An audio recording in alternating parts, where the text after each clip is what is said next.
theyeshiva.net. Somebody asked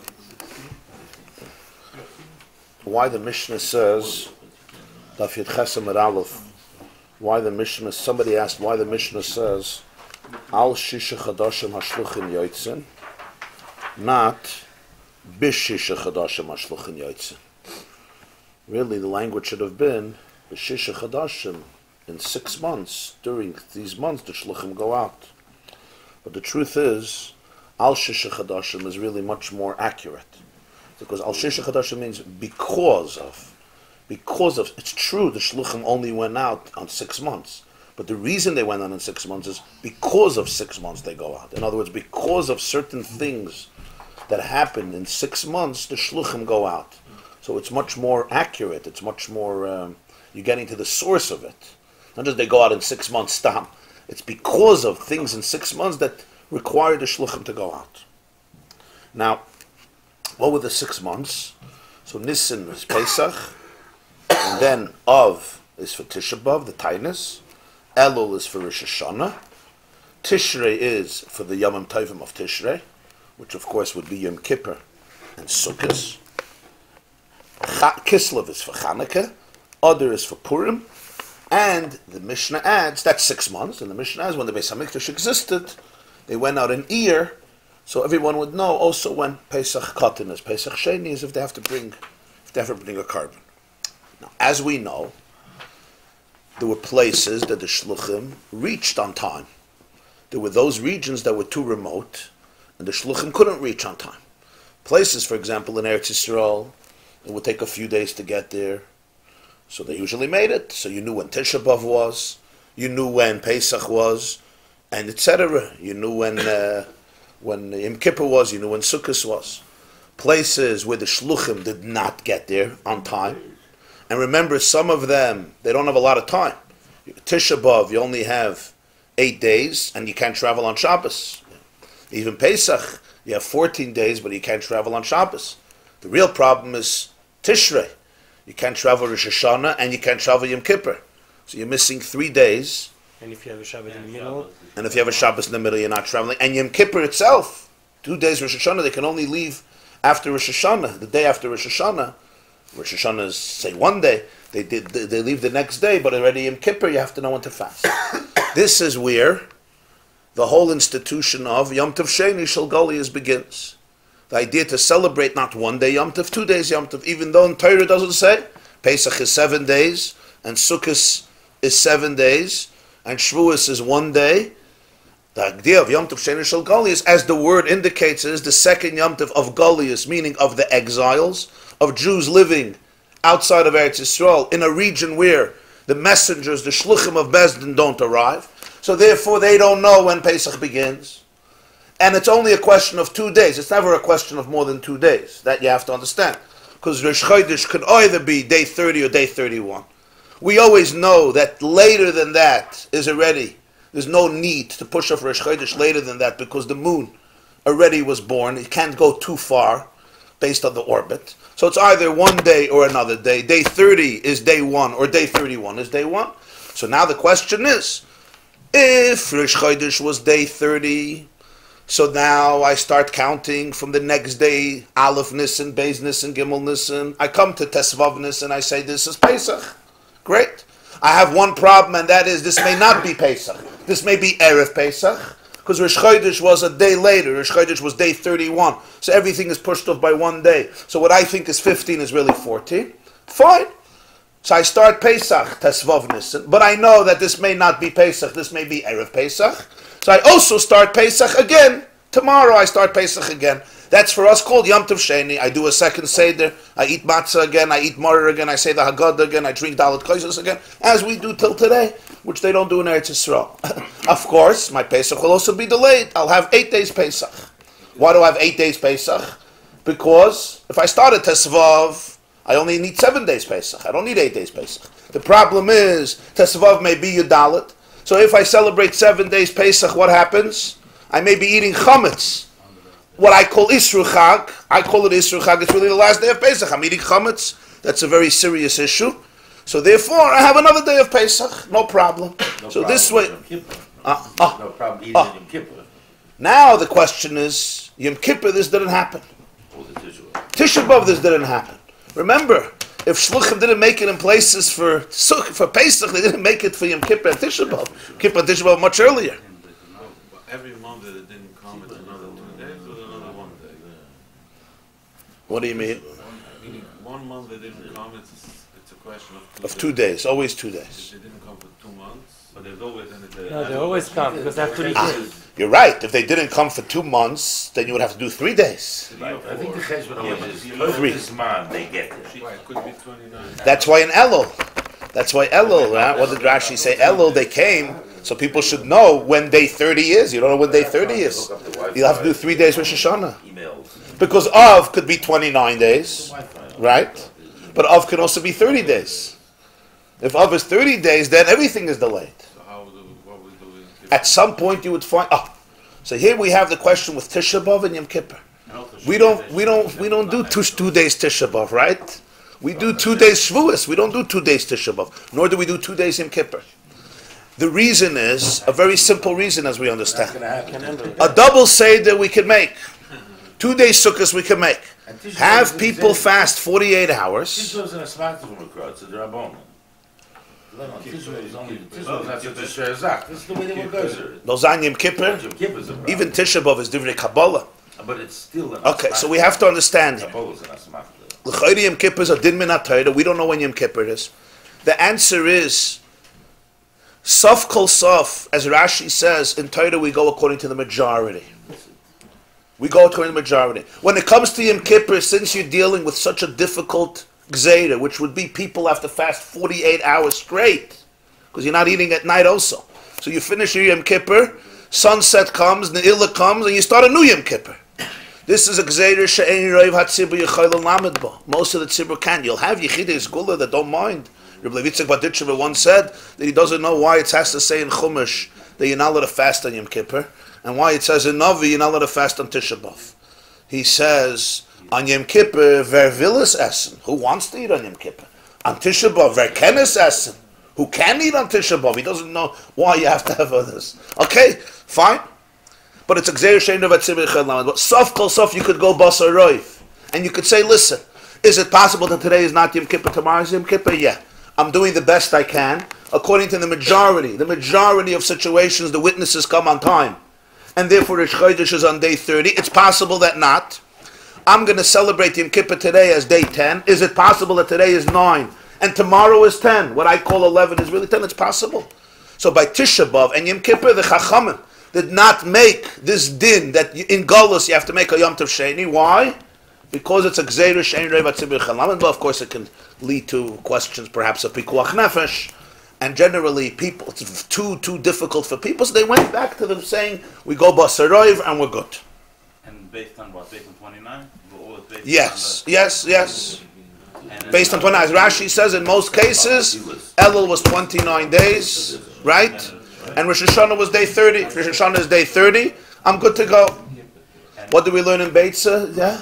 That Mimais Ezra, Loi Matzinu Elul Mu'uber. We learned in Masechta Beitza from the times of Ezra, which was already the beginning of the second Beis HaMikdash. There was no Elul Mu'uber. That year was.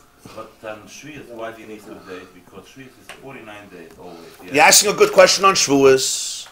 Why Shavuos? Tosfos said that the Mishnah doesn't say you have Shluchim and Sivan. So Tosfos says the Yerushalmi said the reason is because there's no date for Shavuos. So Shavuos was never a problem. Why? All you have to know for Shavuos is when the 16th of Nisan. And even if you you don't know, but by the time Daled Hey Sivan came around, you already heard what happened a month and a half ago. If you didn't, then you didn't know. So that's the way they make it. That's the question. Why was there Yom Tov Sheni l'chayda b'Shavuos? You're right. Pesach you don't know, but by the time Shavuos comes, we assume. From Bovel, there was no. In Bovel it took.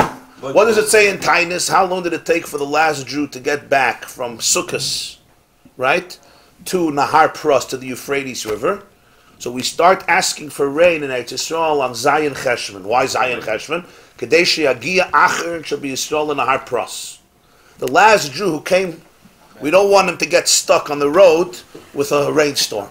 It's a very interesting. So how long does it take? Agia Yom Acher Yisrael in a Har Pros, Zayin Cheshvan. So it's around a half a month, 15 days. So by Shavuos they knew already. It was already Of course, that was the real Yom Tov Shel Goliath by the Beis Hamikdash, and then hundreds of years afterwards. Once we have a calendar, really that should have been cancelled, because we know when Pesach is. We're not waiting we're not basing it on witnesses. We're basing it on Hillel's calendar. We know when Pesach is. So the Gemara says they would have cancelled it, but they told them Hizaru b'minig aviseichem b'yadechem. In other words, in America, so to speak, if there would have been a Yishuv during Bayis Sheni, it's a little before Columbus, so there was no Yishuv before Bayis Sheni, right? By Bayis Sheni or afterwards, they would have celebrated 2 days here, yeah? MS. So wherever region, they would celebrate 2 days, or they did celebrate 2 days, they said, you maintain that Yom Tov. By Shavuos, the Rambam says in Hilchos Kiddush HaChodesh, that since all the other Yom Tovim as 2 days, so shaloi lach like ben hamoyados, not to distinguish between the Yom Tovim, they made Shavuos also 2 days, not to distinguish. Some Sofer writes in Charles Some Sofer that means that Yom Tov Shel Goliath of Shavuos is more stringent than the other Yom Tov Sheni, because by the other ones it was B'pnei HaSafek, and by Shavuos is Vadai. By the other ones it's Pashut you don't know. By Shavuos you do know. It was a Vadai. It was a takon of Chazal to make it. I just want to ask the opposite. If all the killers that go down on Yom Tov Sheni, like when it comes to the Rabbi, burial, and those stuff, if by Shvius it was always like that. Even when. You're not going to make it. You're not going to make it more. But the Yisoid is Shaloi Lachal B'Moedas, not to distinguish between the Moedas. Which may answer another question, and that is Rashi. I think somebody mentioned Rashi in the Mishnah says that Rashi says in the Mishnah Mepnei HaPesach Hoilchin HaShluchim Ad HaPesach Chutz Min HaShabbosos. The Shluchim go till Pesach. He says it also by Av. They go for 8 days. And then he says Tishrei. They go till the place Yichon Lagia Ad HaChag. 1 second. Did they continue travel on Pesach, Chalamoyed? Let's say there's a place, Erev Pesach they didn't reach, but if they travel another day Chalamoyed, 2 days Chalamoyed, they would. So at least I should know when Shvi Shal Pesach is, Achron Shal Pesach is. They said Ad Pesach. Rashi says, they stopped, right? What's Pshat? Why wouldn't they continue further? So some say that Rashi doesn't necessarily mean they didn't continue further. He meant there wasn't a Geya. They could or they couldn't. They didn't have to. Why? Because once you celebrated your first 2 days Pesach, not 1 day, 2 days, so just like with Shavuos we say, don't distinguish between one and another. In Pesach itself you don't say, the first days were 2 days, the last day suddenly got cut off. Shaloi Lachak, you'll still celebrate your 2 days. So it wasn't already Negeya, it could be that Pshat to go further. Because you'll anyway have to do your last 2 days of Pesach, because if not it's difficult to understand. Why would they stop suddenly?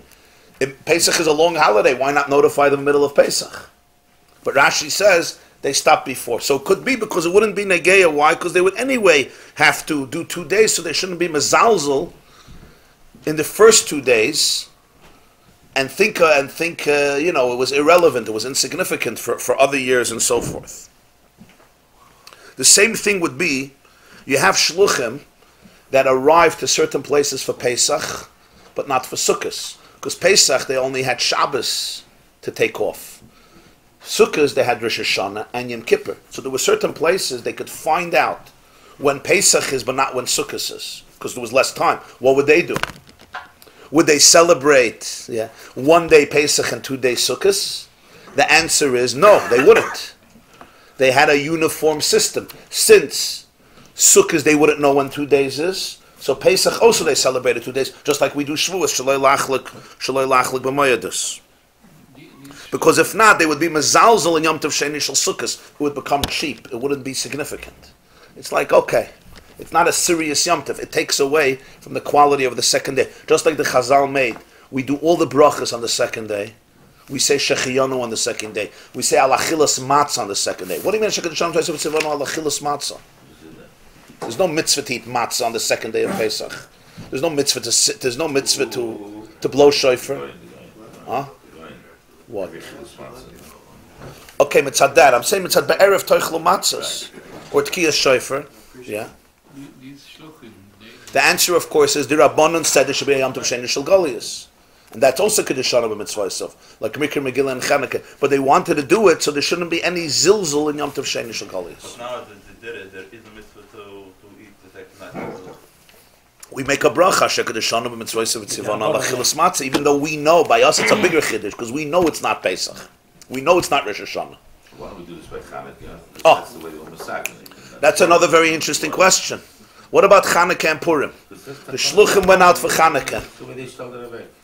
Why? You should know when Chanukah is. What about places where they didn't come Chanukah? Even Purim. Purim is earlier in the month. Purim is your Daled.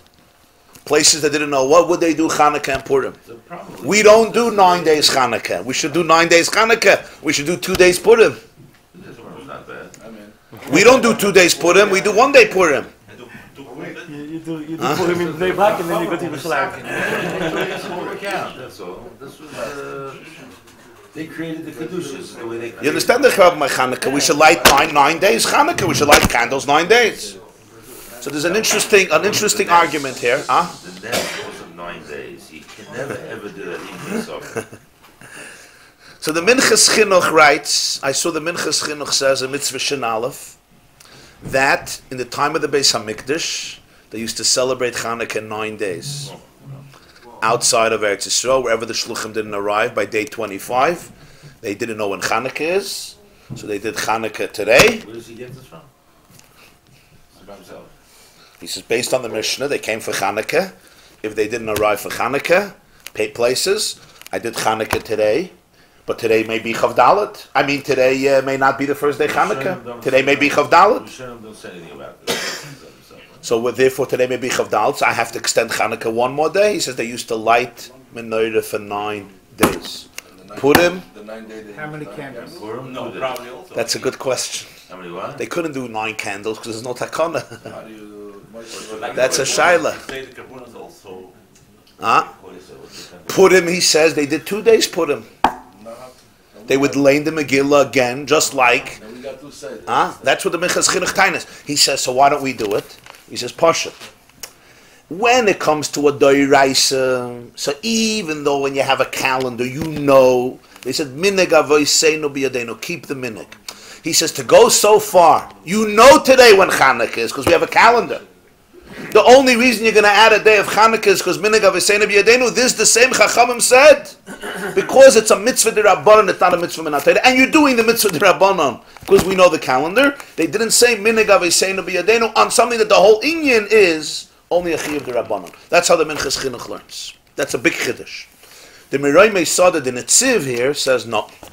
Even in the time of the Beis HaMikdash, there was no such a thing as an extra day of Chanukah, an extra day of Purim. And he says the reason is, what are you supposed to do the second night of Chanukah? The second night of Chanukah may be the first night. So you have to light 1 candle. But you also have to light 2 candles. Because maybe this, so he says you're lighting 3 candles on the second night of Chanukah. He says the whole thing gets verhakt. He says the same problem is with Purim. Isn't this an argument about the Metzias? It's an argument. What happened? Today there's no argument that we don't do Chanukah and Purim extra days. It's not documented. Not that we know. It's not documented, remember, because in Eretz, because Shluchim got there usually by day 25. So it was a few communities that lived very far. It wasn't like the main Yishuv in Eretz Yisrael or in Bavel, they already knew Chanukah. Purim would be a bigger... Huh? Shavuos at 1.5, 2 months. Shavuos, you're right. The question is, Chanukah and Purim are mitzvahs d'Rabbanan. The mitzvahs d'Rabbanan. So the question is, there had to be a Yom Tov Sheni Shel Goliath or not? Huh?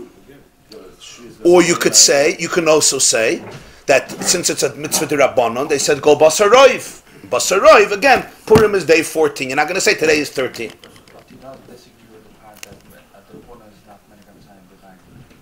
No, but the Netziv says you don't need that because already in the Beis HaMikdash they didn't do it. They didn't. You send shluchim. You send shluchim. So why do you send shluchim? You send shluchim because wherever you can have clarity, you try to create clarity. There's no need to live in doubt. But if you didn't know, then it says there was no 2 days Chanukah, no 2 days Purim. No. You know how they travel? How they traveled? What do you mean how they traveled? You want to know with a donkey or a camel or a horse? What is the problem of reaching certain communities? Maybe the place to facilitate. Allow. Business class. Uber. You want to know if they went in Uber, they went in El Al? I mean, I don't know what the... If they use horses, Pony Express. do you know anything? And the second question is, you said in the beginning they used fires. Yeah, the Lamborghini couldn't In the beginning they used torches. Then it wasn't a problem. Yeah. Then everybody knew. I lit a fire, but we're going to see later about the torches. The Netziv also says that the Netziv also says that Purim wouldn't work. Why wouldn't Purim work? Because the Gemarah says in Masechta Megillah, that they established to observe Purim bizmaneihem, in different times. So the Gemara says, "Loik is manay shalzeh, manay shalzeh." It's 2 different times. Yudalit and Tesvav. Places without a chayma, Yudalit, Shushan, and places with a chayma, Tesvav. Netziv says if we do Yom Tov Sheni on Purim, then you would be celebrating Yudalit and Tesvav. So therefore, the Lechatchila didn't do it. So he said Chanukah and Purim had 2 problems, and therefore they went back to saying we're doing the best we can according to the majority of situations. Could it be we're making Chanukah the wrong day? We really have to start a day later and we're losing 1 day? It's possible. That's a very interesting argument between the Minchas Chinuch and the Netziv, who were, by the way, contemporaries. The Minchas Chinuch, not the Chinuch. The Chinuch was a Rishon. The Minchas Chinuch was Rabbi Yosef Bavad. Contemporaries mean they lived in the same time. Rabbi Yosef Bavad was one of the biggest Rabbonim of Galicia in Poland, I think Tripoli, yeah? Rabbi Yosef Bavad, there's a Bavad here, an Einikol of his. Yeah, a lot of the Bavads are his Einiklach, and he was one of the Goinim of the generation. He wrote a Pirush on Sefer HaChinuch, which is an encyclopedia of all the mitzvahs. It's called Minchas Chinuch, and it's one of the, the heavy Lamdish Sfarim explaining all the mitzvahs. Over there, he has a whole arichas on this. The Netziv was the Rosh Yeshiva of Volozhin, Reb Naftali Tzvi Yehuda Berlin. They lived at the same time. The Minchas Chinuch was born on Chavdalad Elul, and he passed away on the same day, Chavdalad Elul. We learned in Rosh Hashanah that Tzaddikim Asher Baruch Hamalosh Hashem Yom Liyam. Usually you don't see it. His birthday and his yahrzeit happens to be the same day, Chavdalad Elul. He passed away Tov Reish Lamed Dalet. Netziv passed away 2 decades later. Okay, so this has been Negei Chanukah and Purim. It's a very interesting question. Tisha B'Av and Yom Kippur we dealt with. There's an interesting ritva here I just want to add about Yom Kippur. And that is, the ritva says that on Tisha B'Av, a lot of places the shluchim didn't come. So they didn't fast 2 days. When did they fast? You would think they fasted on 9 even though it may be 10, it may be 8. Because if Tammuz went for 30 days, right? So Rosh Chodesh is day 31. So Tisha B'Av is not Tisha B'Av. Tisha B'Av is Ches Av, and really you have to fast tomorrow. But they couldn't fast 2 days, so they fasted L'chayra on Tisha B'Av, even though it may be 8. The Ritva says that's not what they did. What they actually did was they fasted on the 2nd day. They fasted on Yud Av. They didn't fast on Tisha, they fasted on Yud Av, in places that they didn't know. Yud is also a suffix Tes, a suffix Yud, right? If Rosh Chodesh was day 30, so then Yud is Yud. But if Rosh Chodesh was day 31, Yud is Tes. That's the day they fasted. Why? The Gemara says in Masechta Tainis, the fire, the enemies, put the Beis Hamikdash on fire on Tisha B'Av right before sunset. And the Beis Hamikdash was burning not on Tisha B'Av. The Beis Hamikdash was burning on the 10th day of Av. It started, mamash, the last minutes of Tisha B'Av. When we're finishing the fast, that's when the Churban started. Rabbi Yochanan even says in Masechta Tainis Daf Chavtes, if I would have been there, I would have made the Tainis Asiri B'Av. In fact, he fasted 2 days. I would have made it Asiri B'Av. Why? Because Tu B'Av wasn't the main tragedy, Asiri B'Av. The Gemara says that Chazal decided that there was decided Tisha B'Av because it's Aschalta the Puransa, because that's when it started. started at the end of Tisha B'Av. So we just do Tisha B'Av. So therefore the Ritva says, in a place where you're not sure, right? And Yud Av may be Tes Av. And anyway, Yud Av, even, right? Even if it's Yud, there's a Svara, that should be the Tainus. So the Ritva says, a Chiddush, here in the Gemarah, that they would fast actually the second day, Yud Av, which is a Suffolk Tes and a Suffolk Yud. Another thing he says is, if Tes Av was on Shabbos, when do you fast? You fast Yud Av. So you see already, on Sunday, so you see already that Yud Av has a connection to the Tainus of Tisha B'Av. So he said, if you don't know, you fast on Yud Av. Worst comes to worst. It could be it's Tisha B'Av. Worst comes to worst, it is Asiri B'Av. Now the Gemara. And what we learned Shabbos, he said that Hanukkah and Yeah. is always a day later. Yeah. Not the Yom HaMenucha. Right. The Yom HaMenucha is not the Yom Shnat. No. Same thing, Tisha B'Av shouldn't be a day later. Okay. A little bit opposite the Menucha, but yeah. Zog the Gemara weiter. Nicht weiter. Zog the Gemara. Last line, Yud Chesam at Aleph. A big question. V'lifku nami at-Tammuz v'Tevis. The Shluchim should go out in the month of Tammuz and the month of Tevis. Why? You have a fast, Shivasa b'Tammuz. You have a fast, Asar b'Tevis. You just told me. You go out of B'pnei HaTainis. What happened with Tammuz? And what happened with Tevis? You also have a fast day. People have to know when to fast Asar b'Tevis. They have to know when to fast Shivasa b'Tammuz. What happened with these 2 months? It's not 6 months, it's 8 months. And the Gemara explains the Amar Reb Chana bar Bizna, Amar Reb Shimon Chassid. Because Reb Chana, this is part of the question. Reb Chana, the son of Bizna, said in the name of Reb Shimon Chassid.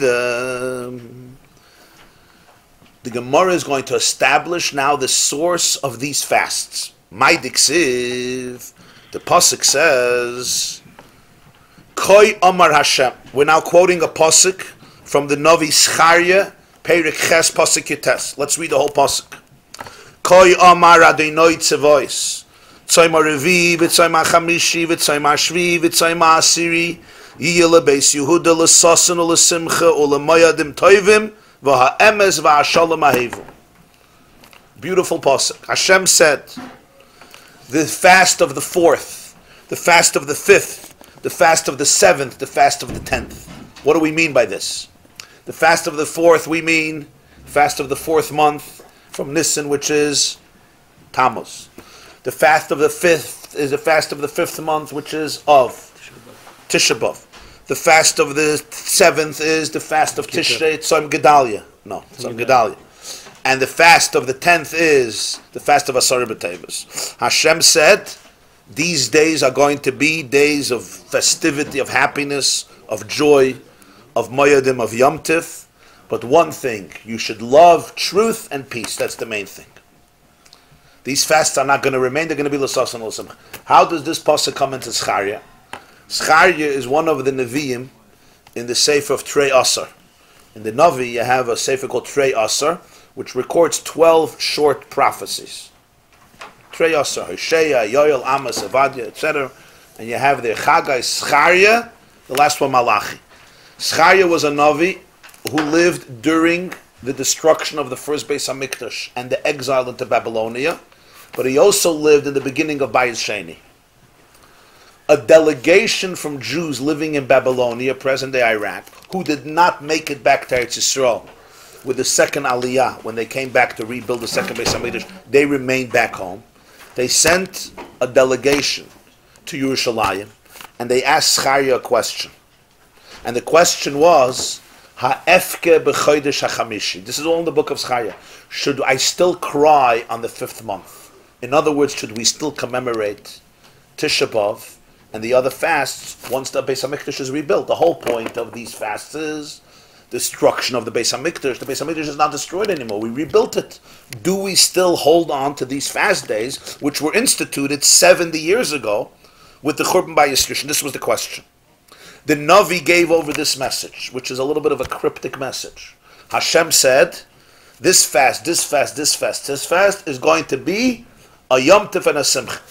So what is Chai saying? Should you keep it or not keep it? It seems like Hashem is telling him, They're meant to be transformed. They're meant to become Yom Tovim. He calls them fasts, but they're meant to be Moyadim Simcha Yom Tovim. But the main thing is, I don't care so much about the fast days. Hold on to truth and hold on to peace. Emes v'shalom hahevel. Which abandoning truth and peace is what caused the fast days lechatchila. So that's why he finishes ha'emes v'hashalom hahevel. Love truth and love peace. It's a good policy in life. Love truth and love peace. And he says emes before shalom. Now, what does this mean? He told, this is the Nevi'us to Zechariah. So we have here, first of all, the source of the 4 fasts is not Stama de Rabbana. This is in Nach, in Navi. It's called Divrei Kabbalah. It's not Divrei Torah. It's not biblical in the sense of Chumash. Moshe Rabbeinu, of course, but it's Divrei Kabbalah. It comes through the prophets. This is a much more serious institution than what the rabbis would add later generations. This is in Navi. This is in Tanakh, right? It's called why they fasted Tzom Gedalia? We'll soon see, but Tzom Gedalia was a very serious korban. When the Jewish people were exiled to Babylonia by Nebuchadnezzar, there was a community that remained in Eretz Yisrael. And they were pretty good relations with Nebuchadnezzar, relatively speaking. You know, he kept them. And he appointed as the Jewish leader, so to speak, the mayor of the Jewish community, a man named Gedalia ben Achikam.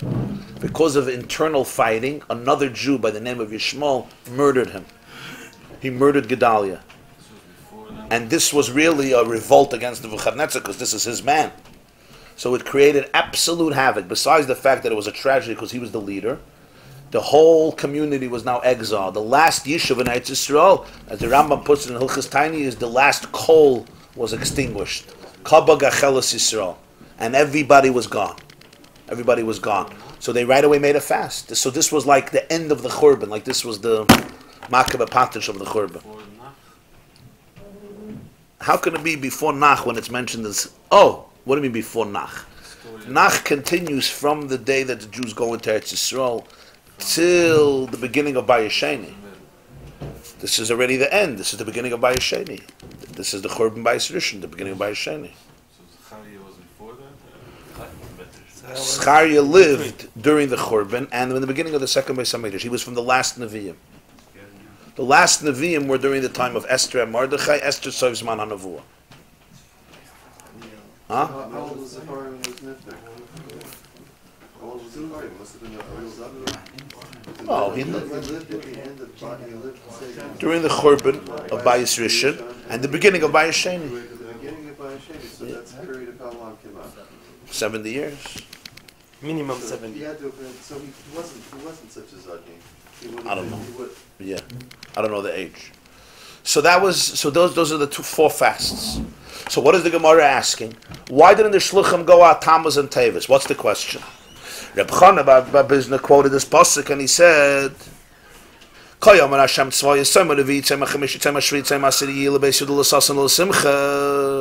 here Reb Chana asks a question. The Navi calls these days a fast day. In other words, it's Yimei Tzoim. He says, Tzoim HaRevi, Tzoim HaChamishi. It's a fast. Tzoim means a fast. V'kari luhu sasem v'simcha. The pasuk also calls it sasem v'simcha, a day of joy. Yeah, in the future. Right. So how do we understand this? How do we understand this? He calls it a tzoim.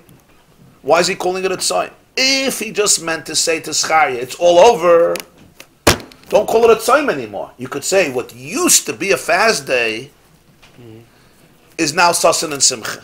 So he says, Kari lu tzoim and Kari lu sasan v'simcha. He still calls it a fast day. In other words, there's still an element of a fast day, even though l'chayra you're telling me that it's all over. It's not a fast day anymore. You're telling me in the future it's going to be sasan and simcha.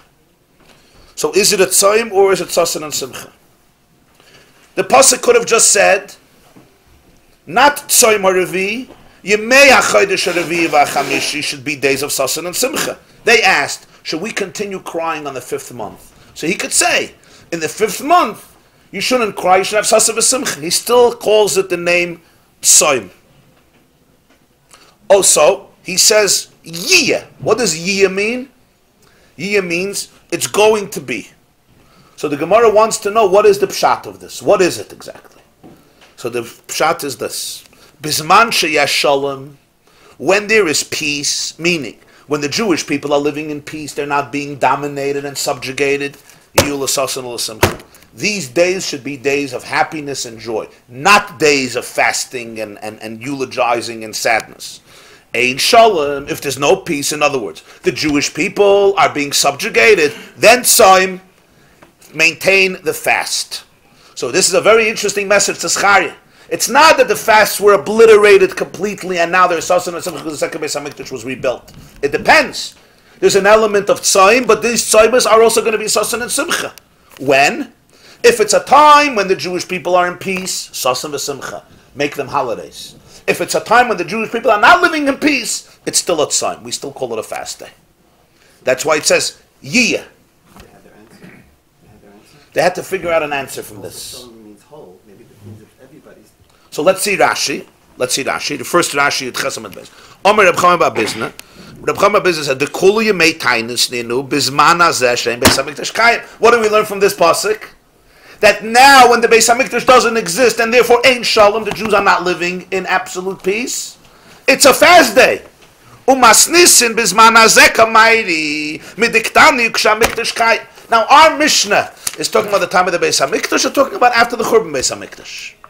After the Churban. How do we know? Because the Mishnah finishes in the time of the Beis Hamikdash. They also went out on Iyar. That means the Mishnah was written for post Beis Hamikdash. Post Beis Hamikdash, do you fast on Tammuz? Yeah. Do you fast on Av? Yeah.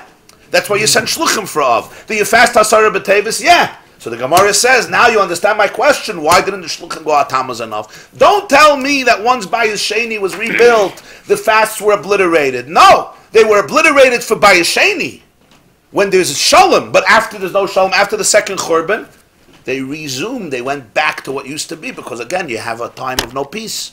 So that means there was a fast after Churban Bayis Sheni. It wasn't that it was gone forever. So why are there no shluchim going out for Tammuz and Av? That's the Gemara's question. Why is it not happening anymore that the shluchim go out these months when Jews have to know when to fast? They really start fasting in the Beis Hamikdash? It would seem from here that they stopped fasting during the second Beis Hamikdash. That would explain the shit of most that say that there was no fast of Tisha B'Av during the second Beis Hamikdash, no Asara B'Tevis. There is the shit of the Rambam says that they used to fast Tisha B'Av the second Beis Hamikdash. We have to understand how the Rambam is going to understand this Gemara. We'll see. The Rashi says that this man, which in most times in the second Hamikdash was not the case. They didn't have maybe it's like a servant army, but they were under other rulers. They used to come from. So even Rashi seems like they did have. Let's first go do the first Rashi. The first Rashi makes a distinction between the Beis Hamikdash and no Beis Hamikdash. MS. That's how Rashi sees it. That's the question of the Gemara. Amar Rav Papa says, Hachi Kamar. You don't understand what Reb Shimon Chassidus said. What he meant is as follows. Rav Papa is answering the meaning of the words of Reb Shimon Chassidus, which will answer the question of the Gemara. The question is why they did not send Shluchim, Tammuz, and Tevis. You might want to say, because there's no fast anymore. So the Gemara proved that there is a fast. Even though Hashem told Zechariah it's going to be transformed, only when there's peace. When there's no peace, there's a fast. After the Churban, it's still a fast. And there's no Shluchim, why not? I understand at the time of the Beis HaMikdash you didn't need Shluchim. But after the Churban, you need Shluchim. Jews have to know when Shavuos and Tammuz is, when they fast. Amar of Papa, the Papa said, Hachi Kamar, this is the meaning of the pasuk. Bisman sheyesh shalom, when there's a time of peace. What do we mean there's a time of peace? Rashi says, Ein yad ha'ivdikei chavim takif al Yisrael. The hand of the idolaters is not dominating the Jewish people. These days have to become Yomim Tovim, happy, festive days. Yesh Gzeres HaMalchus. What if it's a time of Gzeres HaMalchus, meaning Jews are living under evil decrees and edicts of the Gentiles? Then, Tzoim. Then you have to fast. Even if Beis Hamikdash Kayim.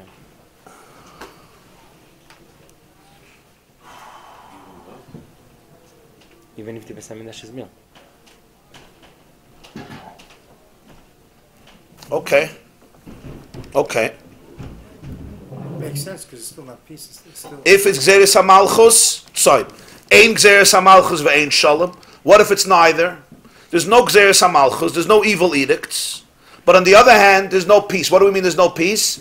Jews don't have self-determination. They're still under Gentile rule. In other words, they don't have their own melucha.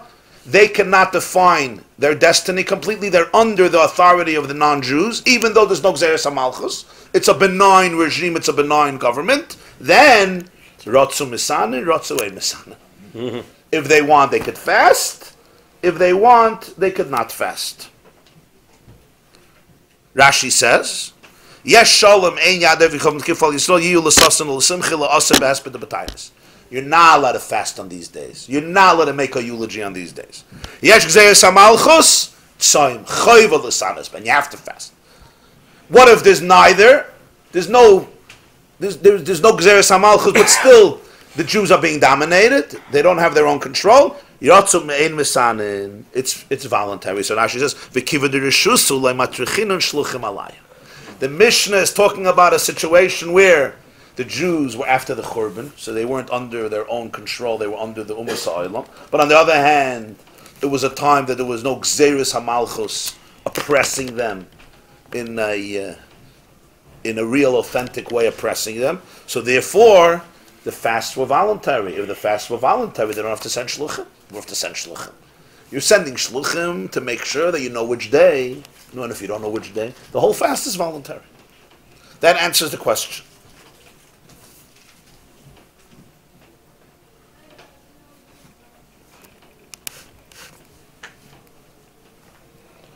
Frag the Gemarah Hachi, if that's the case.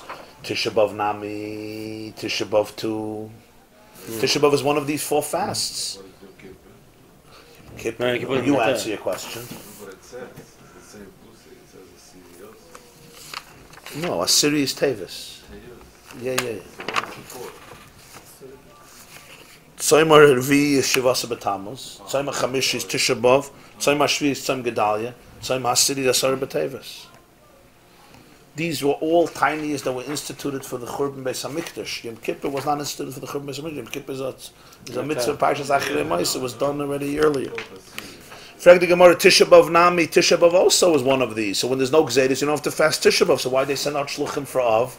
You have here an inherent paradox. Av, yes. Tammuz, no. Tevis, no. You know what? You want to do Av, do them. You don't want to do them, don't do Av. Amar Rav Papa again says, shiny Tisha B'Av. Tisha B'Av is different. Hoyel v'huchpalu by tzaras. On Tisha B'Av, the tzaras were doubled. The Amar Mar, the master said, "B'Tisha B'Av charav habayis b'rishayna u'b'shniya." On Tisha B'Av, the Beis Hamikdash was destroyed twice. The first Beis Hamikdash and the second Beis Hamikdash. That's a whole different level of tzaras. V'nilka de Beitar. Also, besides that, on Tisha B'Av, Beitar was conquered and defeated. Basically, after the Romans destroyed the second Beis Hamikdash in the year 68 after the Common Era, 68, 69, 70, approximately 70 years later, Bar Kochva staged a revolt against the Romans for a few years, and he was incredibly successful. There's even an argument that he rebuilt the Beis Hamikdash. There was a third Beis Hamikdash for a little while. He minted coins. He mamish established an independent empire, and he defeated the Roman legions in Judea and Eretz Yisrael in a way that the Romans never experienced such defeat. There was a unique hatzlacha Bar Kochva had for a few years, to the point that Rabbi Akiva could think that he's Mashiach. That's how successful he was. He said, it's over, he's Mashiach, it's all going to be good. The last fortress was Beitar. Beitar had tens and tens of thousands of Jews, and the Romans conquered Beitar, slaughtered everybody. That happened on Tisha B'Av. Awesome. So this was like after the Churban, some 60 years later, it happened again. Milka de Beitar. Next, Nechir Shaha'ir. The Roman Caesar, the Roman emperor, plowed Yerushalayim. He literally made the whole city desolate. He plowed down Yerushalayim, should be inhabitable, like a field, mamish like a field. So because of all this happened on Tisha B'Av. Huchpalu by tzaris, because of all these tzaris, the Beis Hamikdash was destroyed twice in the same day. Here, they had a different relationship to Tisha B'Av. That even when there's no Gzeres HaMalchus, if there's no Shalom, they still fasted. It's not anymore Ratzu Misanin, Ratzu Ein Misanin. It's a whole different experience. Therefore, Tisha B'Av was a fast day, even when there's no Gzeres HaMalchus. That's why they were shluchim for Tisha B'Av. There was a time after the second Beis Hamikdash that there was Shula? After the Churban from second Beis Hamikdash? Yeah, we're talking here about after the Purim Shiny, right? So it's Ein Shalom. There's no Shalom. Why is there no Shalom? Because the Jewish people are in Golus, they're in exile. But it's not necessarily the time of Gzedus. There could be three situations. So One situation is this Gzedus. Even after the... One situation is there's no Shalom, but there's no Gzedus. And one situation is yes Shalom. So in the United States, from it's a Torah voluntary perspective, fast. it's In the United States, it's a voluntary fast. So you want to know why we're fasting today? Yeah. Ratzu Misan, Ratzu Ein Is it Misan. voluntary or what? No, because Shulam has nothing to do with Churban Beis Hamikdash. Yeah, because the mission is written after the Purim.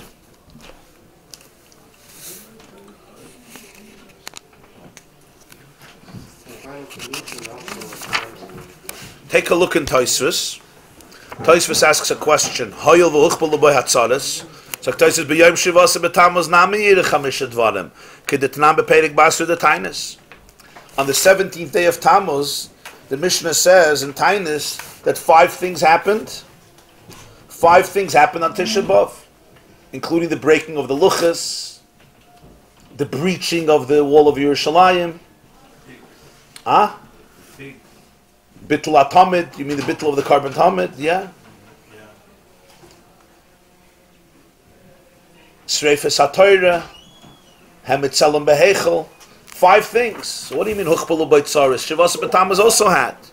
By coincidence, So the Nazis had the meeting for the final solution in Tisha B'Av. The Wannsee conference.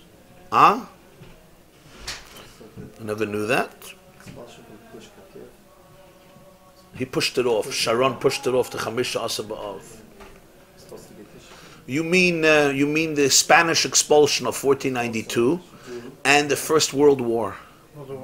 World War I, also Tisha B'Av. From England. Ah? I think they expelled the Yidden from England also. Yeah. Aval sagt Tosfos, so Shivasa b'Tamas too. Aval Churban Beis Hamikdash T'kifa Tuva.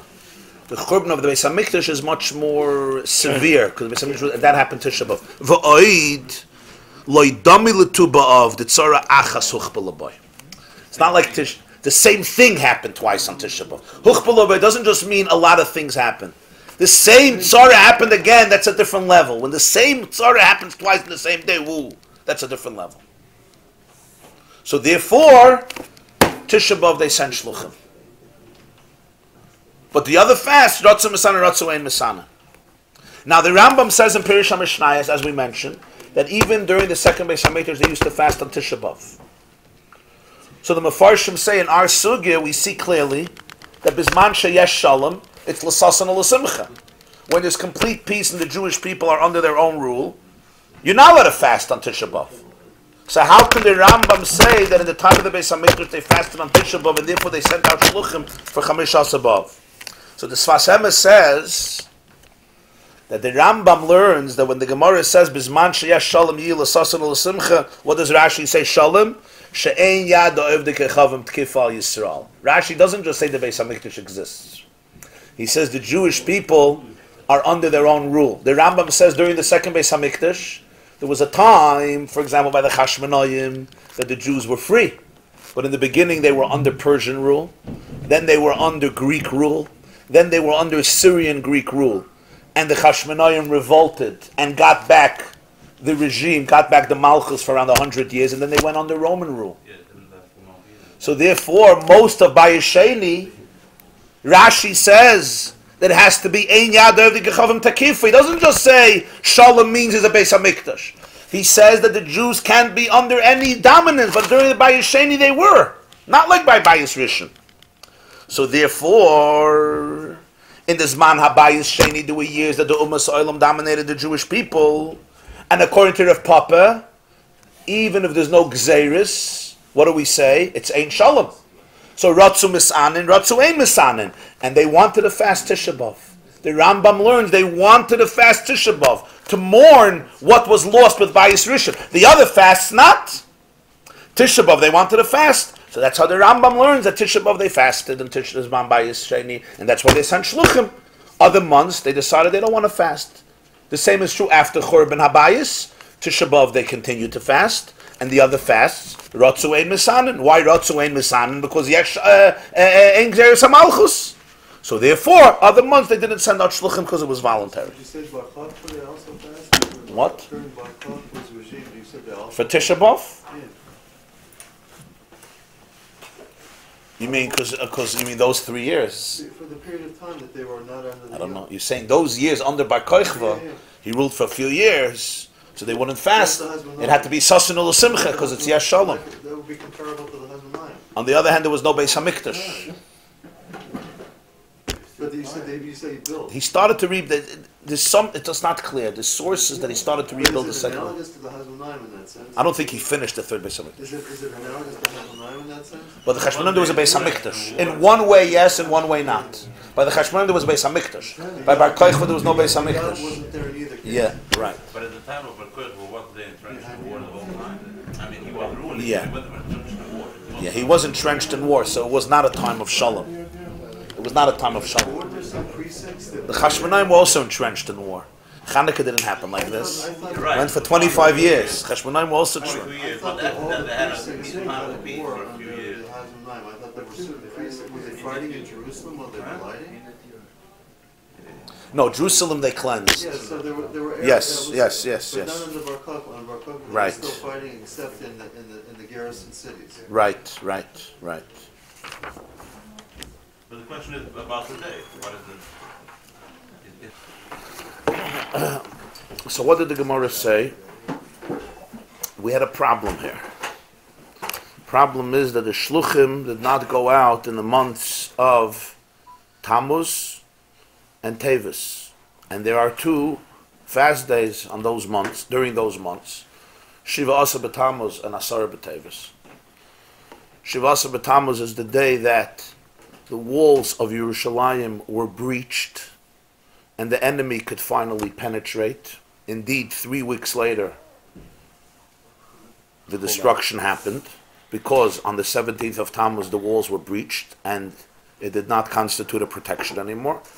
Asara b'Tevis was the beginning of the siege around the walls, not allowing for people to come in or come out, not allowing for food or water to enter into the city, which was basically the ancient strategy of war, to choke a city by creating a siege so you can have nobody going in and out.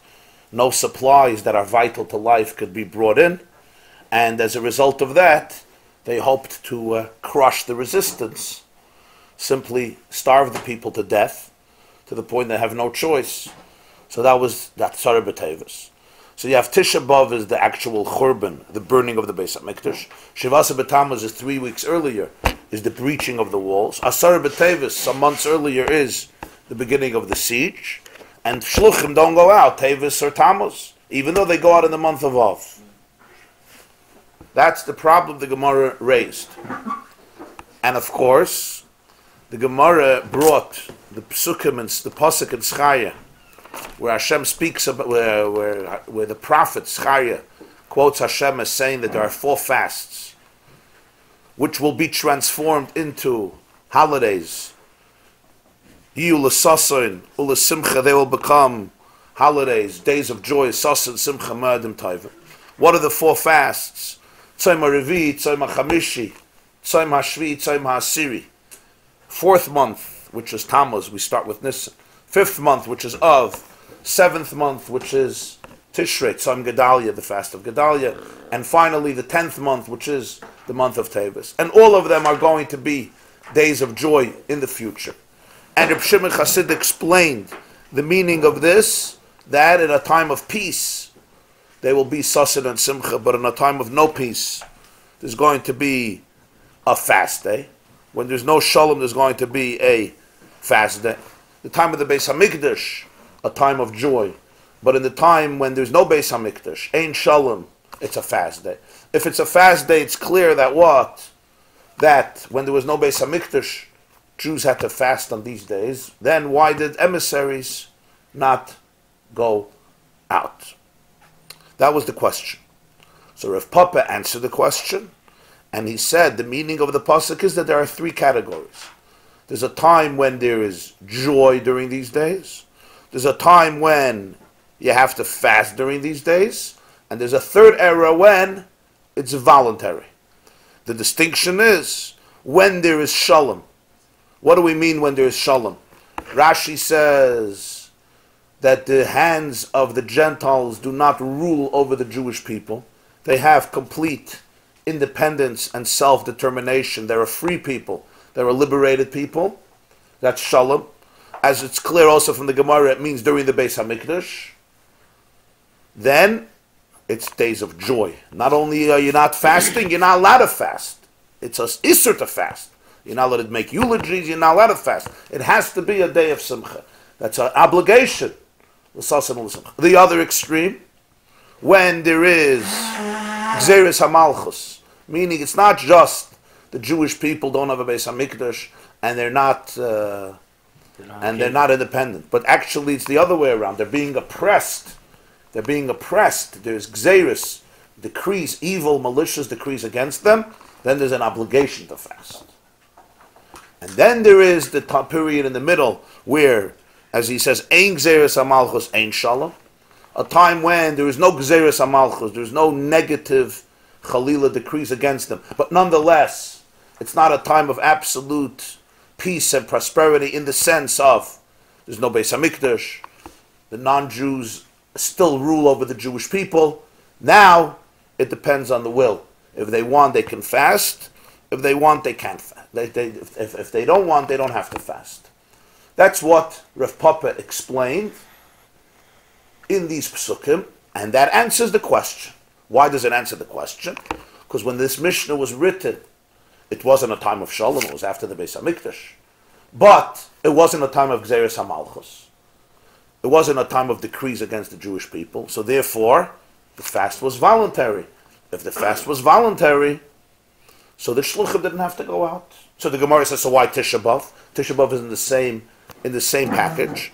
On this, the Rav Papa says, Tisha B'Av was unique.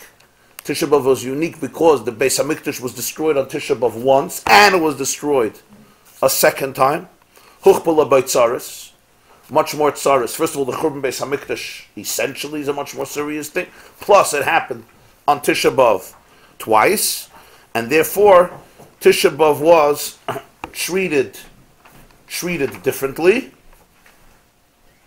That the Jewish people were stringent with this fast more than other fasts, and therefore Shluchim went out on this fast.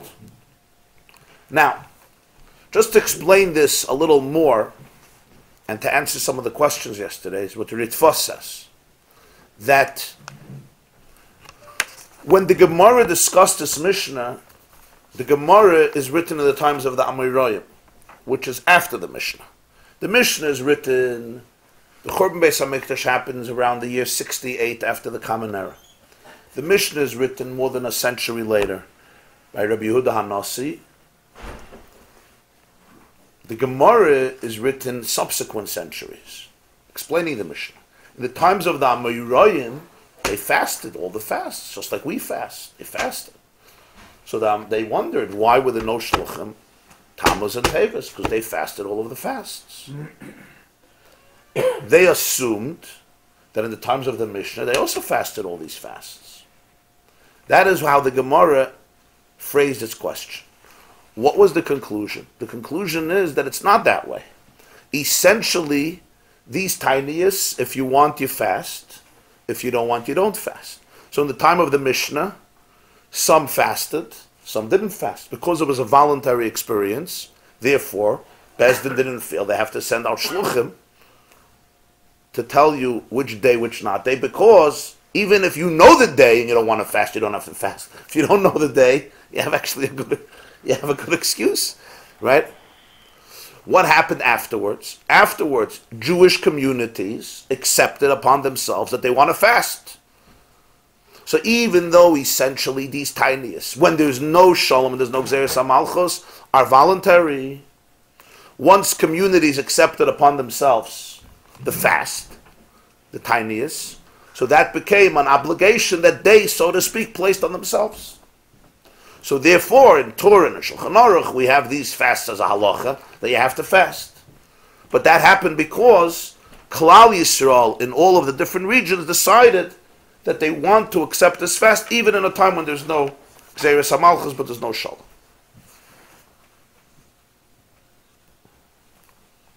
If all Klal Yisrael accept something, then you don't need the Sanhedrin?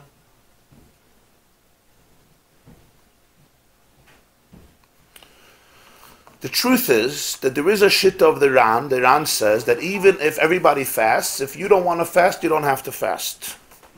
Ratzah Misanan, it's an individual thing.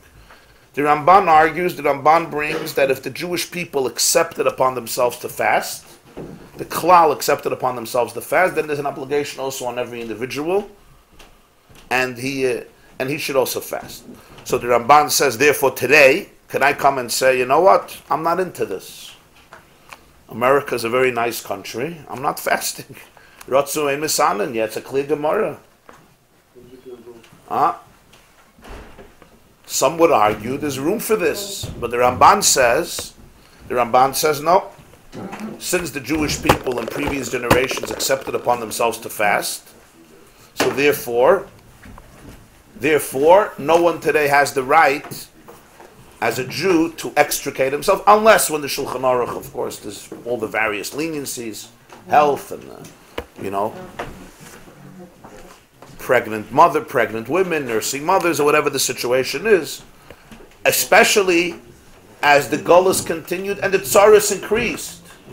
So there were times of Gzeres HaMalchus so often, so frequently, so then everyone is obligated anyway. So therefore the Poyel, Klal Yisrael accepted upon themselves to fast, already in the times of the Amirayim, but in the times of the Mishnah, he says it wasn't that way. Ratzu Misan, Ratzu ein Misan. There was no chayva. Since there was no chayva, so therefore some communities did it, some communities didn't do it, some people did it, so therefore they didn't send out shluch.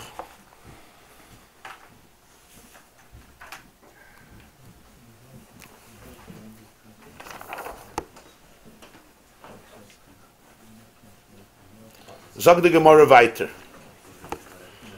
Tanya, we learned a Braisa. You see where we are? We are Yud Ches Amid Beis 1, 2, 3, 4, 5, 6, 7, 8, 9, 10, 11, 12, 13, 14. 14 lines from the top. The line starts V'nechresha ha'ir. The city was plowed. That's what happened on Tisha B'Av, and we're holding Tanya. Everybody has it? Tanya. The line starts V'nechresha ha'ir. Tanya, we learned in a Braisa. Amar Reb Shimon. Reb Shimon said, Arba dvarim haya Rabbi Akiva doirish, va'ani ein doirish k'maisa. 4 things that says in Tanakh, Rabbi Akiva used to explain a certain way. Ani and I ein doirish k'maisa. I do not explain it the same way. I have a different opinion. 4 things. And the Gemara here is going to quote the Braisa, quoting the Braisa, going to quote one of the disagreements. What's the disagreement? Rabbi Akiva used to say, we learned in Zechariah, in the previous Gemara, Zechariah Perek Ches, about the 4 fasts. Tzomar Revi, Chamishi, Shvi, Yasid. So Rabbi Akiva used to say this. Tzomar Revi is a Tisha B'Tammuz. Tzomar Revi is the 9th day of Tammuz, Sheboy Hufka Ha'ir, in which the city of Yerushalayim was breached during the period of the destruction of the first Beis HaMikdash through Nebuchadnezzar, who was the king, the monarch of Babylonia, present-day Iraq. The pasuk says in Yirmiyah Perek Nun Beis, and let's quote the whole pasuk: "V'chodesh harevi b'tishul hachodesh." On the 4th month, on the 9th day of the month, Vayechazak harav be'ir. The hunger became very strong in the city. V'lahoya lechem la'am haaretz. There was no bread for the nation living in the land. People were starving. V'tibaka ha'ir. So at last, the city was breached. Baka means there was a split. In other words, the walls, the fortresses opened. They couldn't resist it anymore. The enemy managed to get in. V'chol anshe ha-milchama yivrechu vayetzu me'ha'ir laila derech shar beis ha-chomersayim asher al gan ha-melech v'chazdim al ha'ir saviv vayelchu derech harav. And the men of war escaped because the enemy could enter into Yerushalayim. So what does the pasuk say in Yirmiyah? That the 9th day of Tammuz, by the first Beis HaMikdash, the city was breached. So Rabbi Akiva said, now you understand why there's a fast on the 4th month. Because of Tes Tammuz, what happened? V'amai korele Revi. Why does the pasuk in Zechariah call it Revi, Tzoma Revi, the 4th? Revi l'chadashim. But it's the 4th of months. Nisan is number 1. Iyar, Sivan, Tammuz is 4. Next, Rabbi Akiva continues. Tzoma Chamishi, Zet Tisha B'Av, Shabai Nisraf Beis Elokeinu. The 9th of Av, when the house of our God was burnt. Amai Kari Le Chamishi. Why is it called the 5th fast? It doesn't mean it's number 5. It means Chamishi L'Chadashim, the 5th of the month. Again, you start with Nisan. Av is number 5. Next, Rabbi Akiva continues. What's Tzom HaShvi? The 7th fast. Zeh Shloisha B'Tishrei. This is the 3rd of Tishrei. Shabai Nera Gedalia ben Achikam. Gedalia, the son of Achikam, is murdered. Gedalia is appointed by the Babylonian king Nebuchadnezzar to rule over the Jewish people that remained in the Holy Land after the rest of the people were exiled to Babylonia after the Churban Bayis Rishon. Gedalia is the governor who takes care of the Jewish people. He's in charge of the Jewish community under the direct authority of Nebuchadnezzar, who's now ruling the country. He defeated Judea. He defeated the Jewish people. Umi Haragai, who murdered him? Yishmael ben Nesanya. Yishmael ben Nesanya was actually a Jew, a descendant of Beis David, who was jealous. He was envious of Gedalia as a leader. That Gedalia was appointed by Nebuchadnezzar, and he goes and he kills him. Yishmael ben Nesanya Haragai. Yishmael ben Nesanya kills him. Huh? No. Gedalia was appointed by Nebuchadnezzar. Yishmael ben Nesanya, a whole plot, has him assassinated. Gedalia was a tzaddik? Huh? Gedalia, the Gemara says, was a tzaddik. We'll see in a moment. L'lamdach, to teach you. Sheshkula. Now, you can ask a question here. I don't understand. It's a tragedy that Gedalia was killed. He was murdered. But I mean, you're comparing it to Tisha B'Av as the Churban Beis HaMikdash, Shavasa B'Tammuz, the city is street. I mean, the whole nation changed. So Rabbi Akiva says, L'lamdach, to teach you, Sheshkula misasan shel tzadikim kisreifas Beis Elokeinu. The death of tzaddikim is equivalent to the burning of the house of our God. That's why he goes into these fasts. Because the misasan shel tzaddikim is like Tisha B'Av. It's like Shreifas Beis Elokeinu. That's why he puts it here. How does Tzom HaShvi come into this list? Because it's not just Stam. Why Dafka Gedalia? There was so many. Oh, so now you'll ask a question. So every time a tzaddik passes away, in other words, you want to know, why don't we fast every single day of the year? Right? Instead of not saying Tachnun every single day of the year, like some people do, we should actually fast every single day of the year. At least when they were killed. Huh? So l'cha'ira, that's why Rabbi Akiva adds, Mi haraga Yishmael ben Nesanya. Why is that relevant here? It's part of the story. Why is that relevant here to say who killed him? But that explains that this wasn't just a death of a tzaddik, which is also, of course, very tragic, but rather here there was a whole new problem. Because since he was killed through another Jew, so therefore the Jews were fearful that Nebuchadnezzar is going to take revenge of all the Jews, because this was an inside job. And they all had to leave. They all escaped the land of Israel. They went down to Egypt. Exactly what happened. Yeah, that's what happened. Yirmiyah said they should remain in the land, Yirmiyah Hanavi. But they were afraid, so they all left to Egypt. The Rambam says in Hilchas Tainiyus that when Gedalia was killed, Nichbisa Gachelas Yisrael, the coal, the remaining coal, the fire was already out. It was already after the Churban, but there was still that Gachelas, there was still coal that was hot, and the coal was extinguished, and the Gzeira of Golus was really completed because the community was just obliterated. So it wasn't just Gedalia's death, it was the end of Sreifas Beis Elokeinu. It was like the culmination of Tisha B'Av. The end of the community in Eretz Yisrael. The community in Eretz Yisrael ended. They all left. They went to Egypt. So you had in Babylonia and you had in Egypt. Why did the army tell him today? Was not He said not to go to Mitzrayim. That was the word. Bavel, yeah, but not to Mitzrayim. They went to Mitzrayim. The only time a Jew killed a tzaddik? Yeah, you can make a fast on Charia when they killed Charia. Well, it's two, which the king made. Yeah, that was the problem. It became part of the Gullus. It became part of the story of Gullus. In other words, it was it caused the obliteration of the Jewish Yishuv in Eretz Yisrael. So why did the Yirmiyahu hold it? This remains in Esther to go to Mitzrayim. To Mitzrayim, he said they shouldn't go. To go to Mitzrayim. Yeah, they left. Even in the time, Yeah, when their last. he told them clearly not to So go. what is the report for them? He was a Navi. So he did it.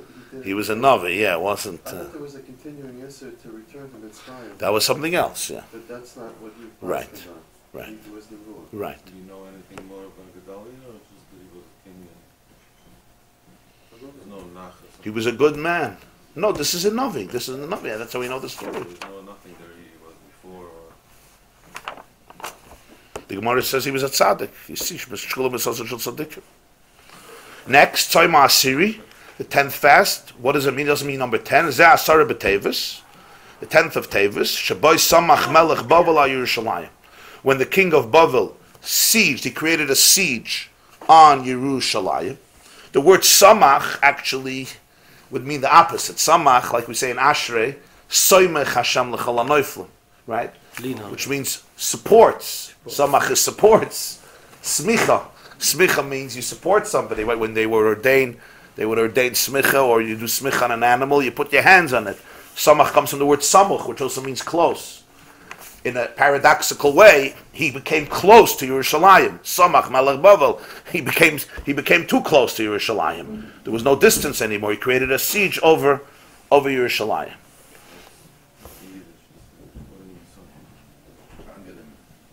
No, nicht eingenommen. No. Herumgeringelt. A siege, like he surrounded the city so nobody could go in and go out. It's brought in Svardim that the reason the Navi uses this word, which means like helping, coming closest, because L'poyel Mamish, there was a spiritual potential here too. Hashem is Makdim Refuah L'Makkah. It says before every Makkah there's a remedy before. That when people can go in and go out from somewhere, so they're stuck inside together, so naturally two things can happen. Either they can become more unified, or could they become more disintegrated, killing each other. So the Samach was also an opportunity for the Jewish people to realize they're in the same boat, so they should be able to be united with each other. So if it would have worked out that way, retroactively, it would have been Samach. It would have been a help in the sense of Samach Hashem. In reality, it turned out the other way. But that's the interesting expression, Samach Melech Bavel al Yerushalayim. Shenemar, it says in Yecheskel, Vayihi Dvar, let's read the whole pasuk. Vayihi Dvar Adonai Elai Bashana Hatshiyiz B'Chodesh Ha'asiri B'Asel L'Chodesh Leimer. Hashem spoke to me in the 9th year. This is the 9th year of the Galus of Yehoiachin, the last king. Yehoiachin was the second to the last king. And Tzidkiyahu, the last king, whom Nebuchadnezzar exiled, so the 9th year of that exile. B'Chodesh HaSidi, the 10th month. B'Asel L'Chodesh Leimer, on the 10th of the month. In other words, the 10th of Tevis. Hashem said, Ben Adam, son of man, Ksav L'cha Shem Hayoim Es Etzem Hayoim Hazeh Samach Melech Bavel Yerushalayim. Write down this name, the name of this day. Etzem Hayoim Hazeh, the essence of this day, the king of Bavel besieged Yerushalayim. So on the 10th of Tevis, Hashem tells Yecheskel, who lived in Bavel. Yecheskel went to Bavel with Yehoiachin, with Yechanya. There were 2 stages in the exile. There was one stage before, 11 years before the Churban of Bayis Rishon. The Churban of Bayis Rishon happened in the year 3338 since creation. 3,338 since creation. Gimel, Shin, Lamed, Ches. Shilach. It's the year that the Jewish people were sent away. Already 11 years before Nebuchadnezzar sent away Yechanya, Melech Yehuda, with many of, like we say about Mordechai, in the Megillah, Ish Yehuda, Yehoya B'Shoshan Abin, Asher Hagla, Yerushalayim, Hagoyla, Asher Haglasa, with Yechanya Melech Yehuda Sheigel v'Chanetzes was already 11 years before the Churban, and then Nebuchadnezzar appointed a new king Tzidkiah who revolted against him, and then he exiled him also, and he destroyed the Beis Hamikdash. So therefore, Yecheskel went into Galus the first time, and Hashem tells him, write down this day, Asara B'Tevis Kosamach Melech Bavel Al El Yerushalayim. Write down the name of the day, in other words, which day it is, which day in the week, and which day in the month. Etzem Hayom Hazeh.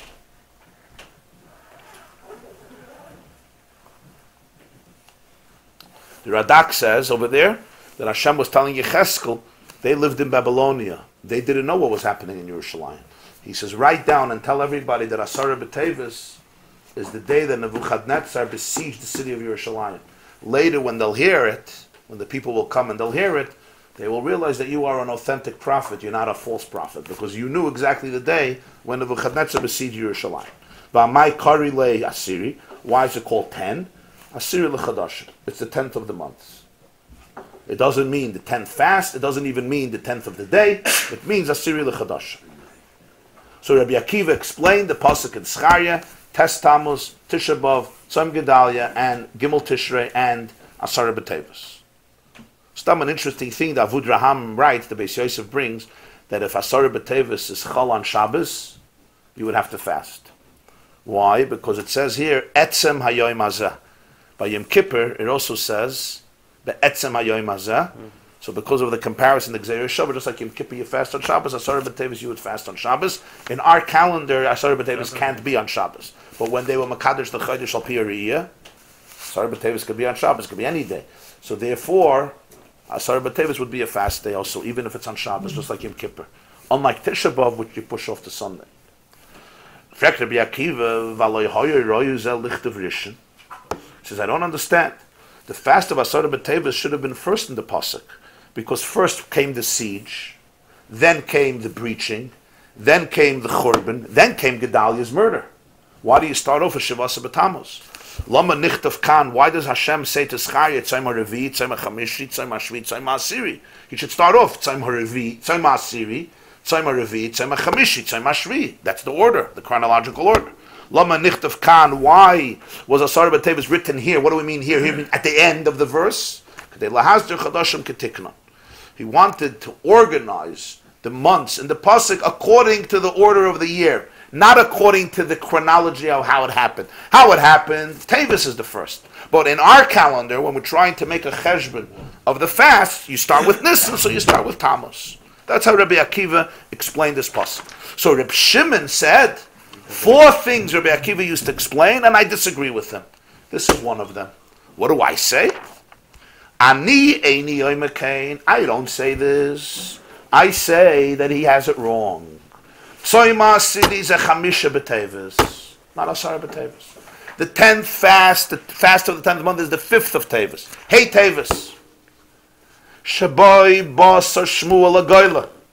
On that day, the rumor came to Goyla, came to exile.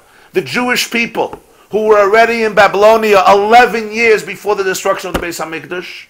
Beis Hamikdash is destroyed in 3888, and there's Jews already there 11 years before.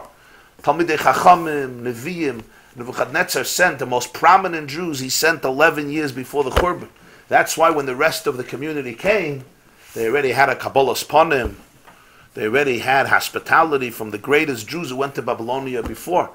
That's interesting because Bavel grew into the most successful diaspora community in Jewish history. Bavel had a yeshiva for 1,500 years. There's no yeshiva in Jewish history that lasted 1,500 years. We're happy for yeshiva lasts for a couple of years. You can imagine the deficit of the yeshiva in Bavel. 1,500-year yeshiva. It became the most flourishing community in the world outside of Eretz Yisrael. The whole Talmud Bavli was written in Bavel. Yeah? How did that happen? Because 11 years before, you had Mordechai there, you had Yecheskel Hanavi there, you had Yechanya there, you had the Charash and the Mazgid, the big Talmidei Chacham. They created the Kabbalas Panim. They created the infrastructure of Bavel. Already the Jews afterwards were coming into their world. Contrast that with America, right? It's the exact opposite. The first Jews who came to America were from Germany, from Western Europe. They were Reformed Jews. So they created the infrastructure. The Orthodox Jews came to America. It was already the opposite. The infrastructure was one of complete Reform Judaism. They had to fight the status quo. That changed the whole experience in America. Take, for example, England, South Africa, Australia. It wasn't that way. That's why you can't compare Judaism over there to Judaism in America. It has to do who makes the Kabbalah's panim. You know, who comes into the office first. A boss who's not in the office in the beginning of the day, he comes 12 o'clock, you know, after this, is already, the Kabbalah's panim is already by other people. It's a different atmosphere. Who comes first, you know? Huh? Iraq? Yeah. Present day Iraq, yeah. So what does he say? The rumor came to exile. The Jews who were already there. What's the rumor? That the city was smitten. The city was defeated and the people were either killed or exiled. Shenemar, Pasuk says in Yecheskel. Remember, Yecheskel is living in Babylonia.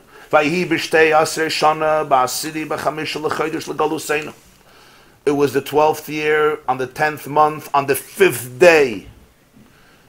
The polit is the fugitive, came from Jerusalem, and he told me the city was destroyed. When was this? On Hey Tavis, on the 12th year of our Golos. What do we mean the 12th year of our Golos? As we said, they came 11 years before the Churban, and this rumor came in the middle of the 12th year. A fugitive came, and he told me that Yerushalayim was destroyed. Va'asu yom shmua ki yom sreifer, Reb Shimon says. The day that they heard the story, they treated it like the day of the Churban itself, and they established it as a fast day. A whole new fast day called Hey Tavis. Why? Because Yom Shmua became like Yom Sreifa. For the Jews living in Bavel, they didn't experience it. They were already gone. The Jews in Yerushalayim, they knew when the Churban happened. They were there. They were either killed or they were exiled. But the Jews in Bavel were already under Nebuchadnezzar's rule, and they were living more calmly in Golos. They heard about it, Hey Tavis, and the day of the rumor, the day that they heard about it, became like the day when it was burnt, and they made it a fast day. That's Tzoim. Hashem made it a fast day. That is Tzoim HaAsir. He argues with Rabbi Akiva. So that's 6 months for them to find out. Yes. It took 6 months, yeah. Who was the poet? But didn't it take 3 years from the seed to the farm? No, I don't think so. Service time to the farm. More than 3 years. You mean Rome? That's the second Beis Hamikdash. Yeah, over there, the Great Revolt starts around 66, and it takes a few years till Rome. Because the second Beis Hamikdash, they had extraordinary stores of food. The Kanoim, the Sikrikin burnt everything. They could have survived many years under the siege of Rome, but they wanted war. They wanted war. Thank you. He also agrees that sort of a thought was happy. What happened? We're just saying that. Yeah, but it's a different. Yes. Another fast? Not before the fire, it's after the fire.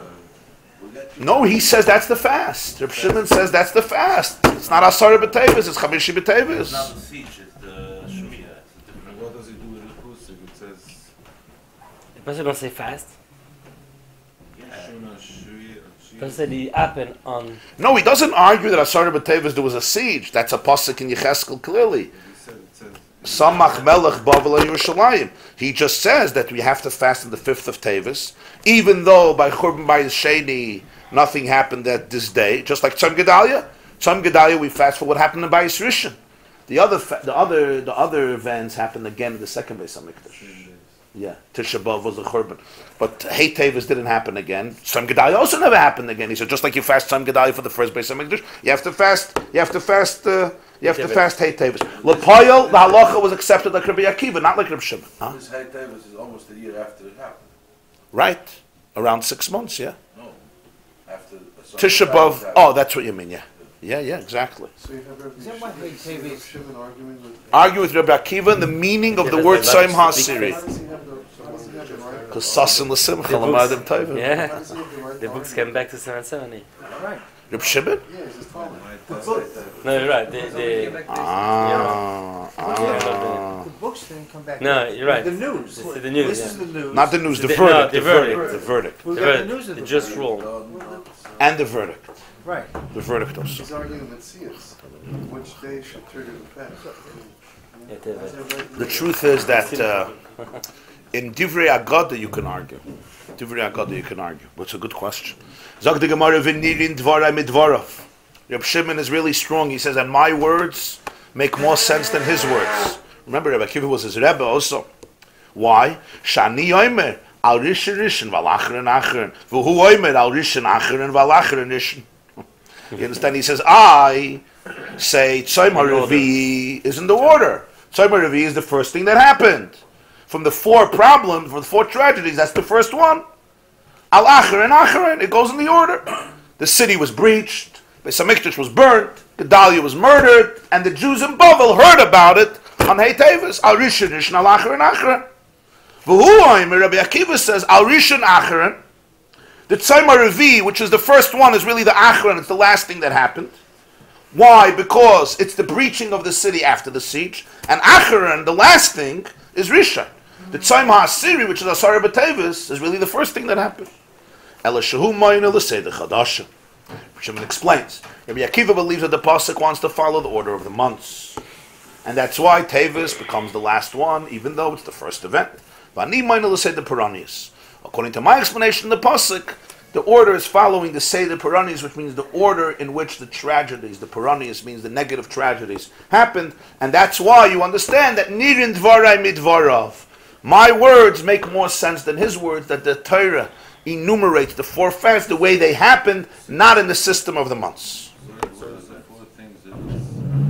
What? They're not arguing about the first 3, they're just arguing about Tzom HaAsiri. It's one of the things. There's another 3 things that they argue about. Rashi says, Arba Dvarim, you see? Zu achas mahan. V'hagimol shnuyin b'toisefta desaita u'b'sifri.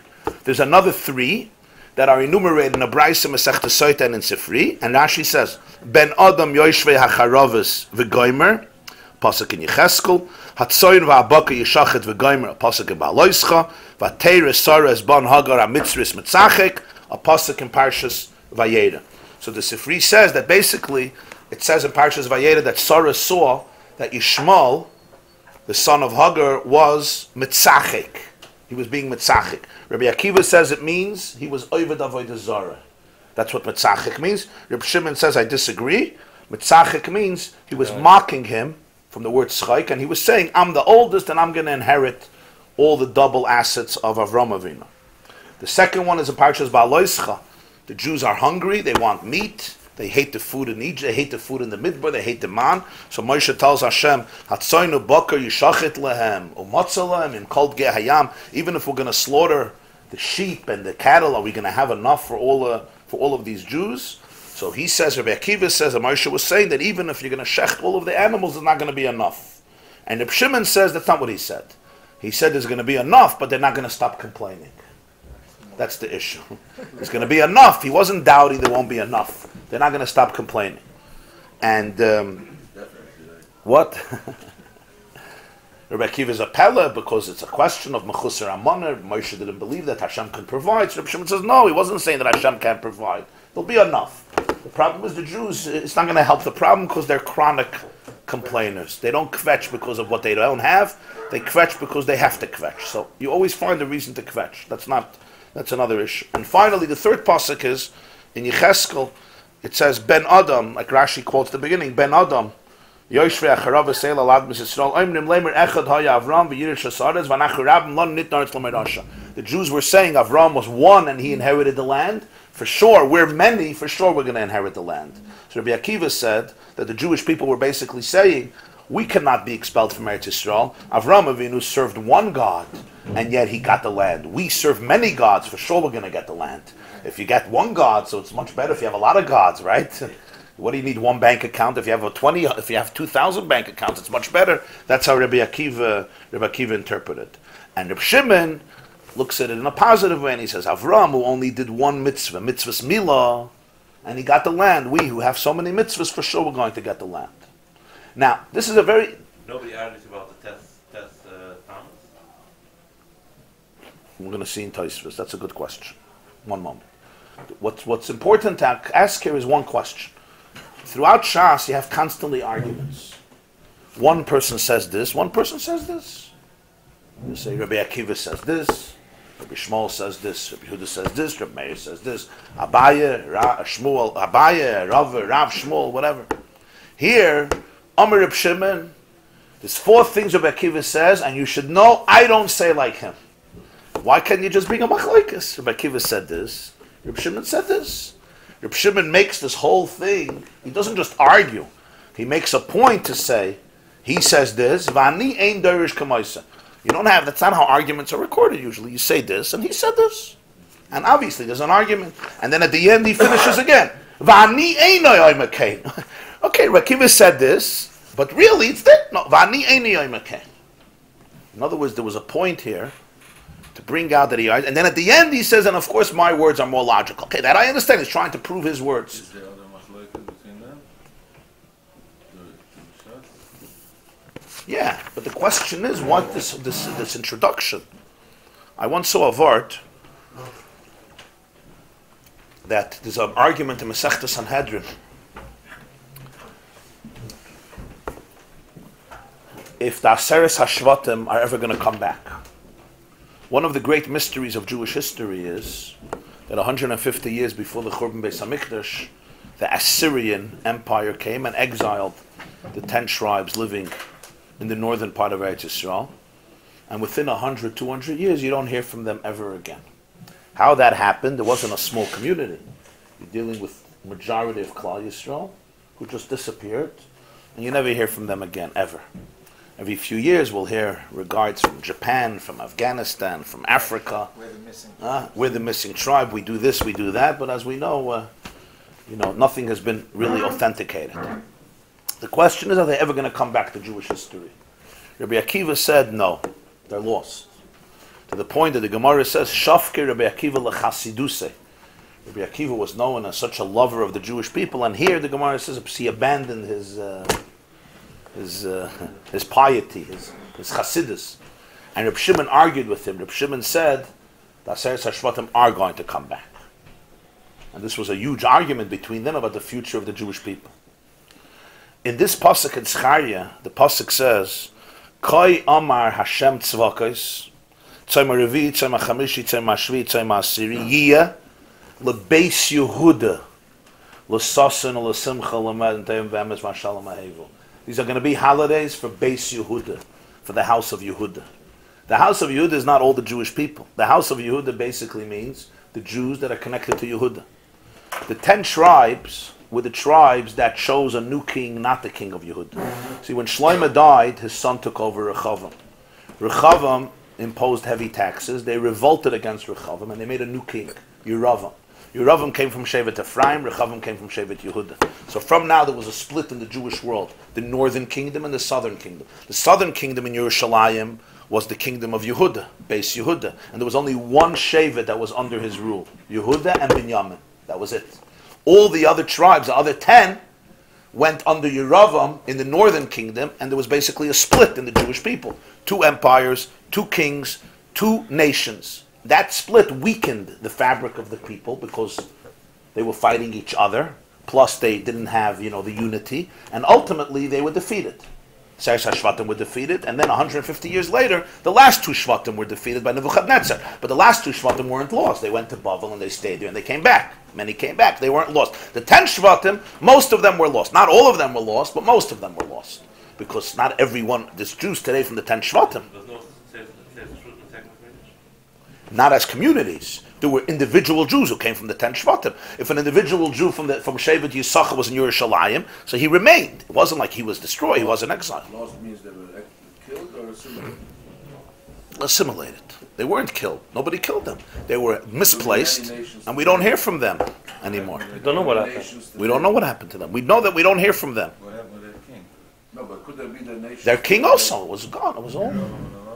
No, Yeravam and Nevat was the first king. This was hundreds of years later. Yeravam and Nevat was the beginning. Now here it says Lebeis Yehuda. This is going to be Lebeis Yehuda. What does this prove? That the future Sasna Simcha Lamadim is only for Beis Yehuda. So Rabbi Akiva says Tzayma Revi, Tzayma Chamishi, Tzayma Shvi, Tzayma Si, it's only going to be Beis Yehuda. Reb Shimon holds that Aseres HaShvatim are going to come back. So like Rabbi Akiva, it makes sense why it says Lebeis Yehuda. Because it's only going to be for Beis Yehuda, the house of Yehuda. One second, Reb Shimon disagreed. It says Beis Yehuda. Reb Shimon says because Tzom HaAsiri is not the day that the walls of Yerushalayim were besieged by Nebuchadnezzar. It's the day when the Jews of Bavel heard about the Churban. Now, who does that apply to? Beis Yehuda. Says Hashem didn't go to Bavel. That's why it says Beis Yehuda. Because for them it was a fast day. For them it's going to be Sasa V'Simcha. According to Rabbi Akiva, though, the fast day of Asara B'Tevis is for the all of Klal Yisrael. Because it's around Yerushalayim. It doesn't have to do with the Beis Yehuda. So why does it say Beis Yehuda?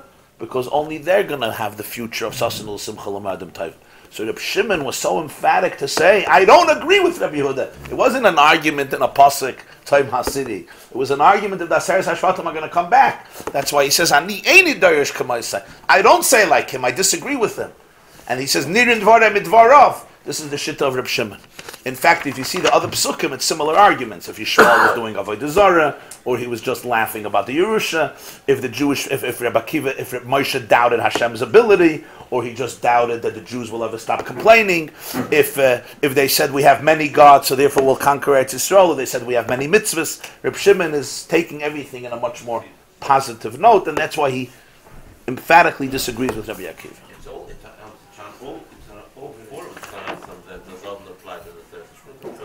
No.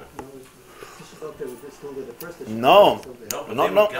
The Beis HaMikdash was the center for the whole Jewish world. Fine, but they were gone 150 years before. You're right. The second Mikdash. But they could celebrate the Sasan al-Simcha. No. They never had the time that it should be changed, don't they? They never had it as a...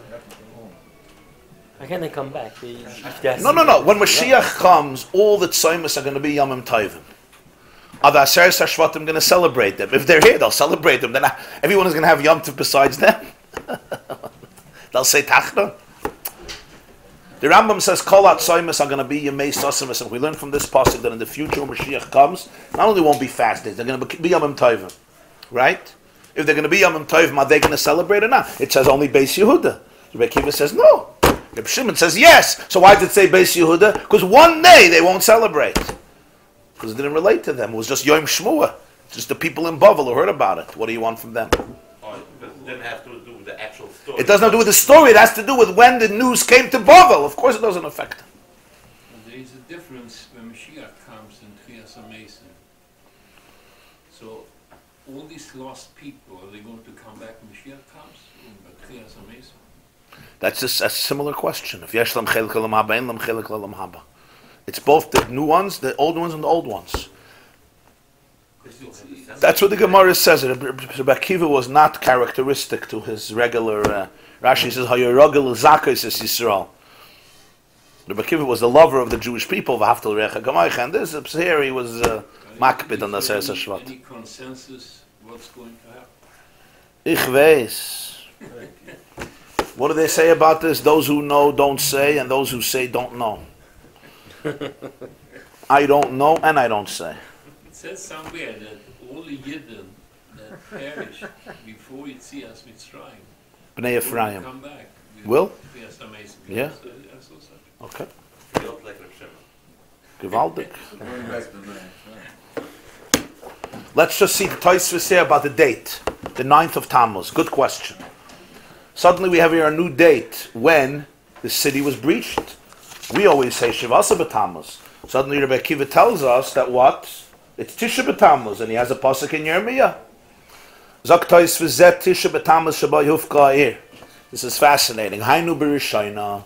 That's the first Beis HaMikdash. Avol B'Shniya. By the second Beis HaMikdash. Hufka B'Yud Zayin. It was breached on the 17th. Umisham Hachi Avdinam B'Yud Zayin Tainus. That's why we make a fast on Shivasa B'Tammuz. So that's interesting. After Churban Bayis Rishon, they fasted on the 9th of Tammuz. We changed the date. Why did we change the date? Because the second Beis HaMikdash, the date changed. Tisha B'Av, the date didn't change. It was the same date, like the Gemarah says, both Beis HaMikdash were destroyed the same day. But Shivasa B'Tammuz was a change from Tisha B'Tammuz. V'hach Braisa Masnithnon B'Yerushalmi. This Braisa about Reb Shimon and Rabbi Akiva we have in Yerushalmi. V'garsinen Boyud Zayin B'Tammuz. In Yerushalmi, Rabbi Akiva says actually the fast of Tammuz is the 17th of Tammuz. Frek the Yerushalmi. Va'afal gav diksiv bikra b'tishel l'chaydish.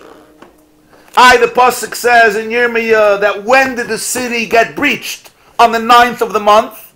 So the Yerushalmi asked, how could Rabbi Akiva say Tzayim HaRavi is the 17th? Here in the Bavli we don't have a problem. He sticks. He's consistent. But the Yerushalmi has the Girsi Yudzayin Tammuz. So you know what the Yerushalmi answers? Kilkul cheshboinus hayusham. Kilkul cheshboinus hayusham. There was basically a kilkul, a confusion in the calculations. Meaning, it really happened Shivasa B'Tammuz. The Jews were so overwhelmed from the tsaras. Remember, it was 3 weeks of purgatory. You know, the deaths and the slavery. When they repeated the story, they said it was Tes Tammuz. They made a mistake. They made a mistake in how many days? In 8 days. No, the first. Kilkul cheshbonis yeshkan. Upolig ashaz dedan. So Tosfos says this means the Yerushalmi argues with the Bavli. The Yerushalmi, in the Bavli here it says when there was a city breached on the 9th, and that's why the fast is 9. So Tosfos says, what about we? We do Shivasa B'Tammuz because the second Beis Hamikdash. So you should know there's a whole different version of Yerushalmi. Really, it happened Shivasa B'Tammuz, and that's where Rabbi Akiva says you have to fast Shivasa B'Tammuz. The pasuk says the 9th month. It's because the Jews thought it was the 9th month. The first also happened.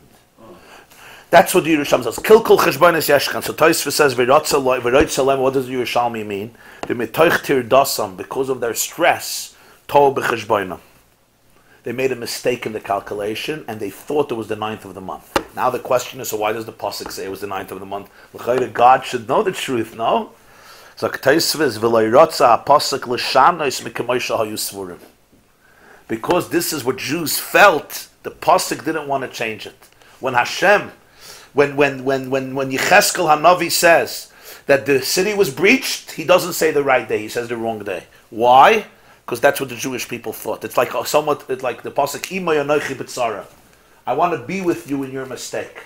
Because this is what the Jews experienced. So the Navi himself says the same date, even though it was the wrong date. It was really Shivasa B'Tammuz. So Rabbi Akiva says, we fast Shivasa B'Tammuz, that's the real date. The reason the pasuk says Tisha, there was a Kilkul Cheshboinus.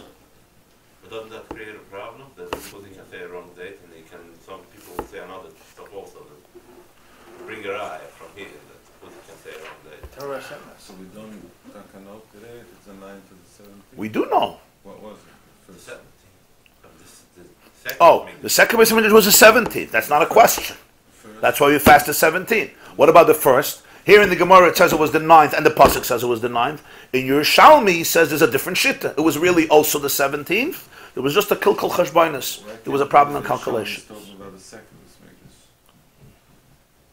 Because he's quoting Tzayim HaRavi. It's from the pasuk in Zechariah. There's no Navi by the second Beis Hamikdash. This is all the first Beis Hamikdash. But the truth is that the book here is the next pasuk. It's not the same pasuk. Yeah, it says that's one pasuk. Now the book can have. You're right. There's two psukim. One pasuk says b'chodesh Revi b'tishel l'chodesh vayachsa karav, and the next pasuk says vatibaka ir. So you're saying vatibaka ir was 8 days later. Vatibaka ir was 8 days later. Yeah, but you're right. But if you're giving a date, the Yirmiyah is trying to give a date, right? So you're giving the date when there was no bread. You want to give a date. He's trying to give a date when something dramatic happened. So what's the date referring to? The date is referring to the breaching. But the breaching wasn't that date. He says the pasuk didn't want to change from what Jews felt. I think it's the other way around. There's a very profound idea here. When somebody is going through pain, when somebody's going through pain, you can't always correct them and tell them you have it wrong. There's a time to correct, and there's a time for empathy. If this is what they're experiencing, this is what they're experiencing. So the truth of that moment is to be there with them in their experience. Even though 2, 3, 4, 5 years later they'll discover this is wrong, this is wrong, this is wrong. It's irrelevant. Now, this is their truth. And if this is their truth, if you bring in another truth, you're actually bringing in the opposite of truth. Because the truth of somebody feeling pain is that they're feeling it. That's the truest thing. So now you'll say, yeah, but you're not making the right cheshbonis. But this, okay, well, all's good and fine. This you could philosophize to yourself and write it down, and maybe one day it's going to be important. So here you have a fascinating example. The Jews thought it was Tisha B'Av. They were mourning on Tisha B'Tammuz. They were mourning on Tes Tammuz. The Navi is going to come and say, no. You got your dates wrong. Dates are here, dates are here. So, because this is an experience of empathy. I mean, it's a very interesting concept. There's one thing that has to be mentioned here, and that is the l'cha'ira. There's something else that's strange. The pasuk says that the fast is Tzom HaRevi. Rabbi Akiva said it's 9th day. It's the 9th day. That's what the Gemara says. After the second Beis Hamikdash, they change it to Yud Zayin B'Tammuz. What do you mean they change it? If the pasuk says that Tzom HaRevi is one day, how could you change it after the second Beis Hamikdash? Zol Zayin after the second Beis Hamikdash, the date changed. They didn't want to make 2 fasts, 8 days apart, because it's summertime. You don't want to ruin it so much. Also, it's hard to make Jews fast in such close proximity. Fast Tisha B'Av, Shivasa B'Tammuz, to make Tes Tammuz, they didn't want to do that. Fine. They're changing a date of Min HaTorah. It says in Zcharia, Divrei Kabbalah. The Chazal at the end, they don't have authority to change Torah. They can add a new thing. Fine. They didn't want to add a new thing. They took away the old fast. They canceled it. They were making a new one. You want to make a new one? Keep the old one. You don't want to keep 2 fasts because it's too difficult. Don't make yours instead of the first one. The first one says in Zcharia. It's a Navi. Divrei Kabbalah. God said it. How do Chazal after Bayis Sheni suddenly change a date? We're not keeping also the 9 days. No, Tisha B'Av, we fast. Sorry, B'Tevis, we fast. Other ones we keep. Zchari is only the month. Huh? Yermia is the date. Zchari is only the month, which both are the same month. Oh, so that's very interesting. That in Zcharia it's just the months, it's not the date. Yeah, you have another question. The Gemara says in Tainus, I mentioned that Rabbi Yochanan said if he would have been by the Churban, he would have made the fast on the 10th of Av, not on the 9th of Av. Why?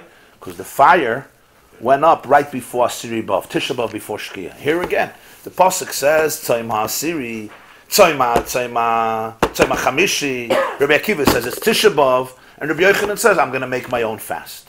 This brings us to a much bigger question. How is Rabbi Akiva and Rabbi Shimon even arguing about a Metzias? Rabbi Akiva and Rabbi Shimon both lived right after Churban Bayis Sheni. They were there. They lived right after that generation of the Churban. Yeah? Jews are fasting. The Jews are fasting. When did they fast? They fast Asar B'Tevis. Did they fast Hey Tevis? According to Rabbi Shimon, the fast was Hey Tevis. According to Rabbi Akiva, the fast was Asar B'Tevis. What, nobody knew? They have a different interpretation of the pasuk. I understand. He says it's Samach Melech Bavel. That's why they're fasting. What's happening? What's Rabbi Akiva and Rabbi Shimon? What are they arguing about? Look, when people are fasting, they're not living hundreds of generations later. They're living right after the Churban of Bayis Sheni Taka. So there's already fast days. It's already not a time of Shalom. It's not Ratzu Misana and Ratzu Ein Misana. So it's very interesting. The Minchas Chinuch writes in Mitzvah Shin Aleph, and this is a huge chiddush of his, but the truth is that today we already see it in Rishonim. It was already said before. The Ritva says it. Minchas Chinuch explains that the pasuk in Zcharia doesn't give a date of the month. It just gives a month. Tzom HaRevi, Tzom HaChamishi, Tzom HaShvi, Tzom HaAsiri. And the Gemara keeps on emphasizing, Rabbi Akiva said, Revi l'chadashim, Chamishi l'chadashim. What's the Sonegea keep on emphasizing it? That what Hashem was saying is that in this month there has to be a fast. Which day? You decide. The tzivui to the Navi was on the month, not on the day. If so, it wasn't a problem to change it from Tes Tammuz to Shivasa B'Tammuz. If we learned the mitzvah was on the day, how do you make such a change after Bayis Sheni? Torah says one thing, and you decide a new date. We don't like the old date. Well, excuse me. You want to add. Don't take away the first date. Torah never gave, the Zcharia never gave a date. So what is the other date? So it says Tzom HaRevi is the month. no, there's In other words, Hashem wants there should be a fast day in Tammuz of Tishrei and Tevis. Now, of course, if you can make it that day, you're going to make it that day. Tisha B'Av, Tzom Gedalia. So when it comes to Tevis, it wasn't so simple. Two things happened in Tevis. Rabbi Akiva said, Asara b'Tevis. Rabbi Shimon said, no, hey Tevis. The same is true with Tammuz. This explains. That's what Rabbi Yochanan said. I would have made the fast on Yudov. What do you mean you would make the fast on Yudov? The Navi says one thing and Rabbi Yochanan has a different shitta. The Navi didn't say a date. He said a month. It could be Yudov. The Chazal decided Tisha B'Av. Or the Nevi'im. What? The other dates is just a story, which Jeremy says. Right. You have to say it. You have to say that. Yeah. You have to say that. No, the fact that Asar B'Tevis there was a siege, he's not arguing. That he's not arguing. It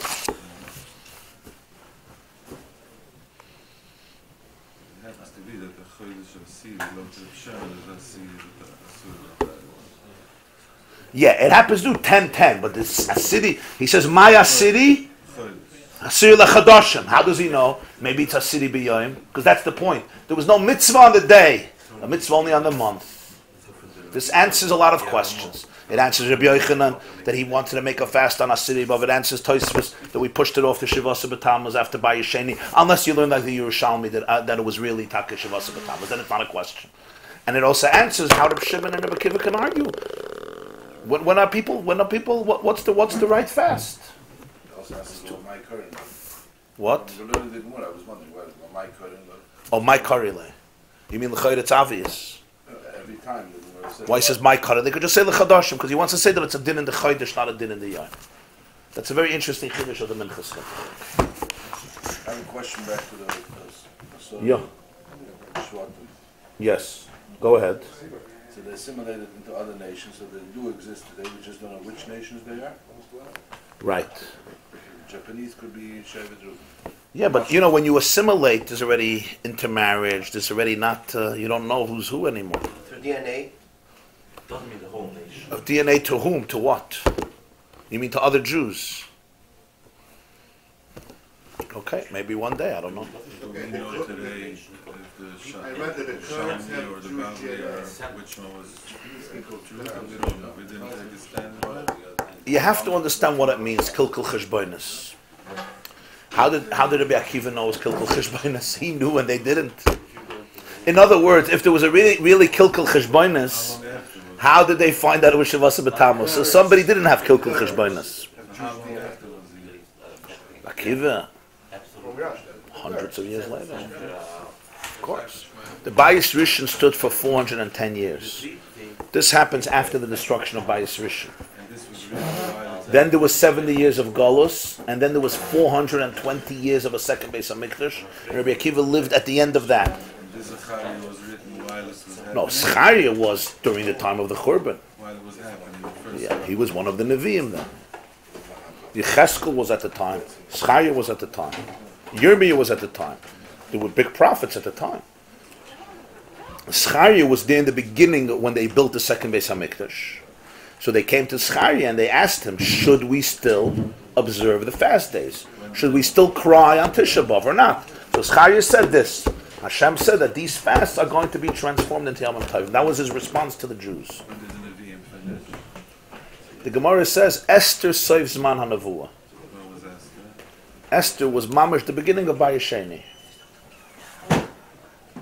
Esther's son, Daryavesh, gave permission to build the second Beis HaMikdash. He was Jewish. He wasn't officially Jewish. I'm saying he was a Persian king. So how many years was Akiva after the second Beis HaMikdash? No, Akiva lived at the end of the second Beis HaMikdash. He was there at the end, yeah. And throughout the Churban, and he was killed by the Romans. Rabbi Akiva was killed in the middle of the Bar Kochba revolt. Bar Kochba revolt happened 52 years, around 52 years after Churban Bayesheni. Churban Bayesheni was in the year 68, and Bar Kochba revolt is around 122, 123, 125. How long was the second Beis HaMikdash stand? 420 years. Wow. There was a lot of toilets. What? There was a lot of, from the beginning till the end, there was a lot of people, a lot of toilets. Now Akiva was only the last, what? Last 50 years? Of the Churban Bayesheni, yeah. Of the stand. Yeah, at the end, yeah. At the last years of Bayesheni, Rabbi Akiva was alive, and then he was the leader of the Jewish people throughout the first years of Golus, and then he was killed. Rabbi Akiva was killed, he was a very old man. This class is brought to you by theyeshiva.net. Please help us continue the classes. Make even a small contribution at www.theyeshiva.net/donate.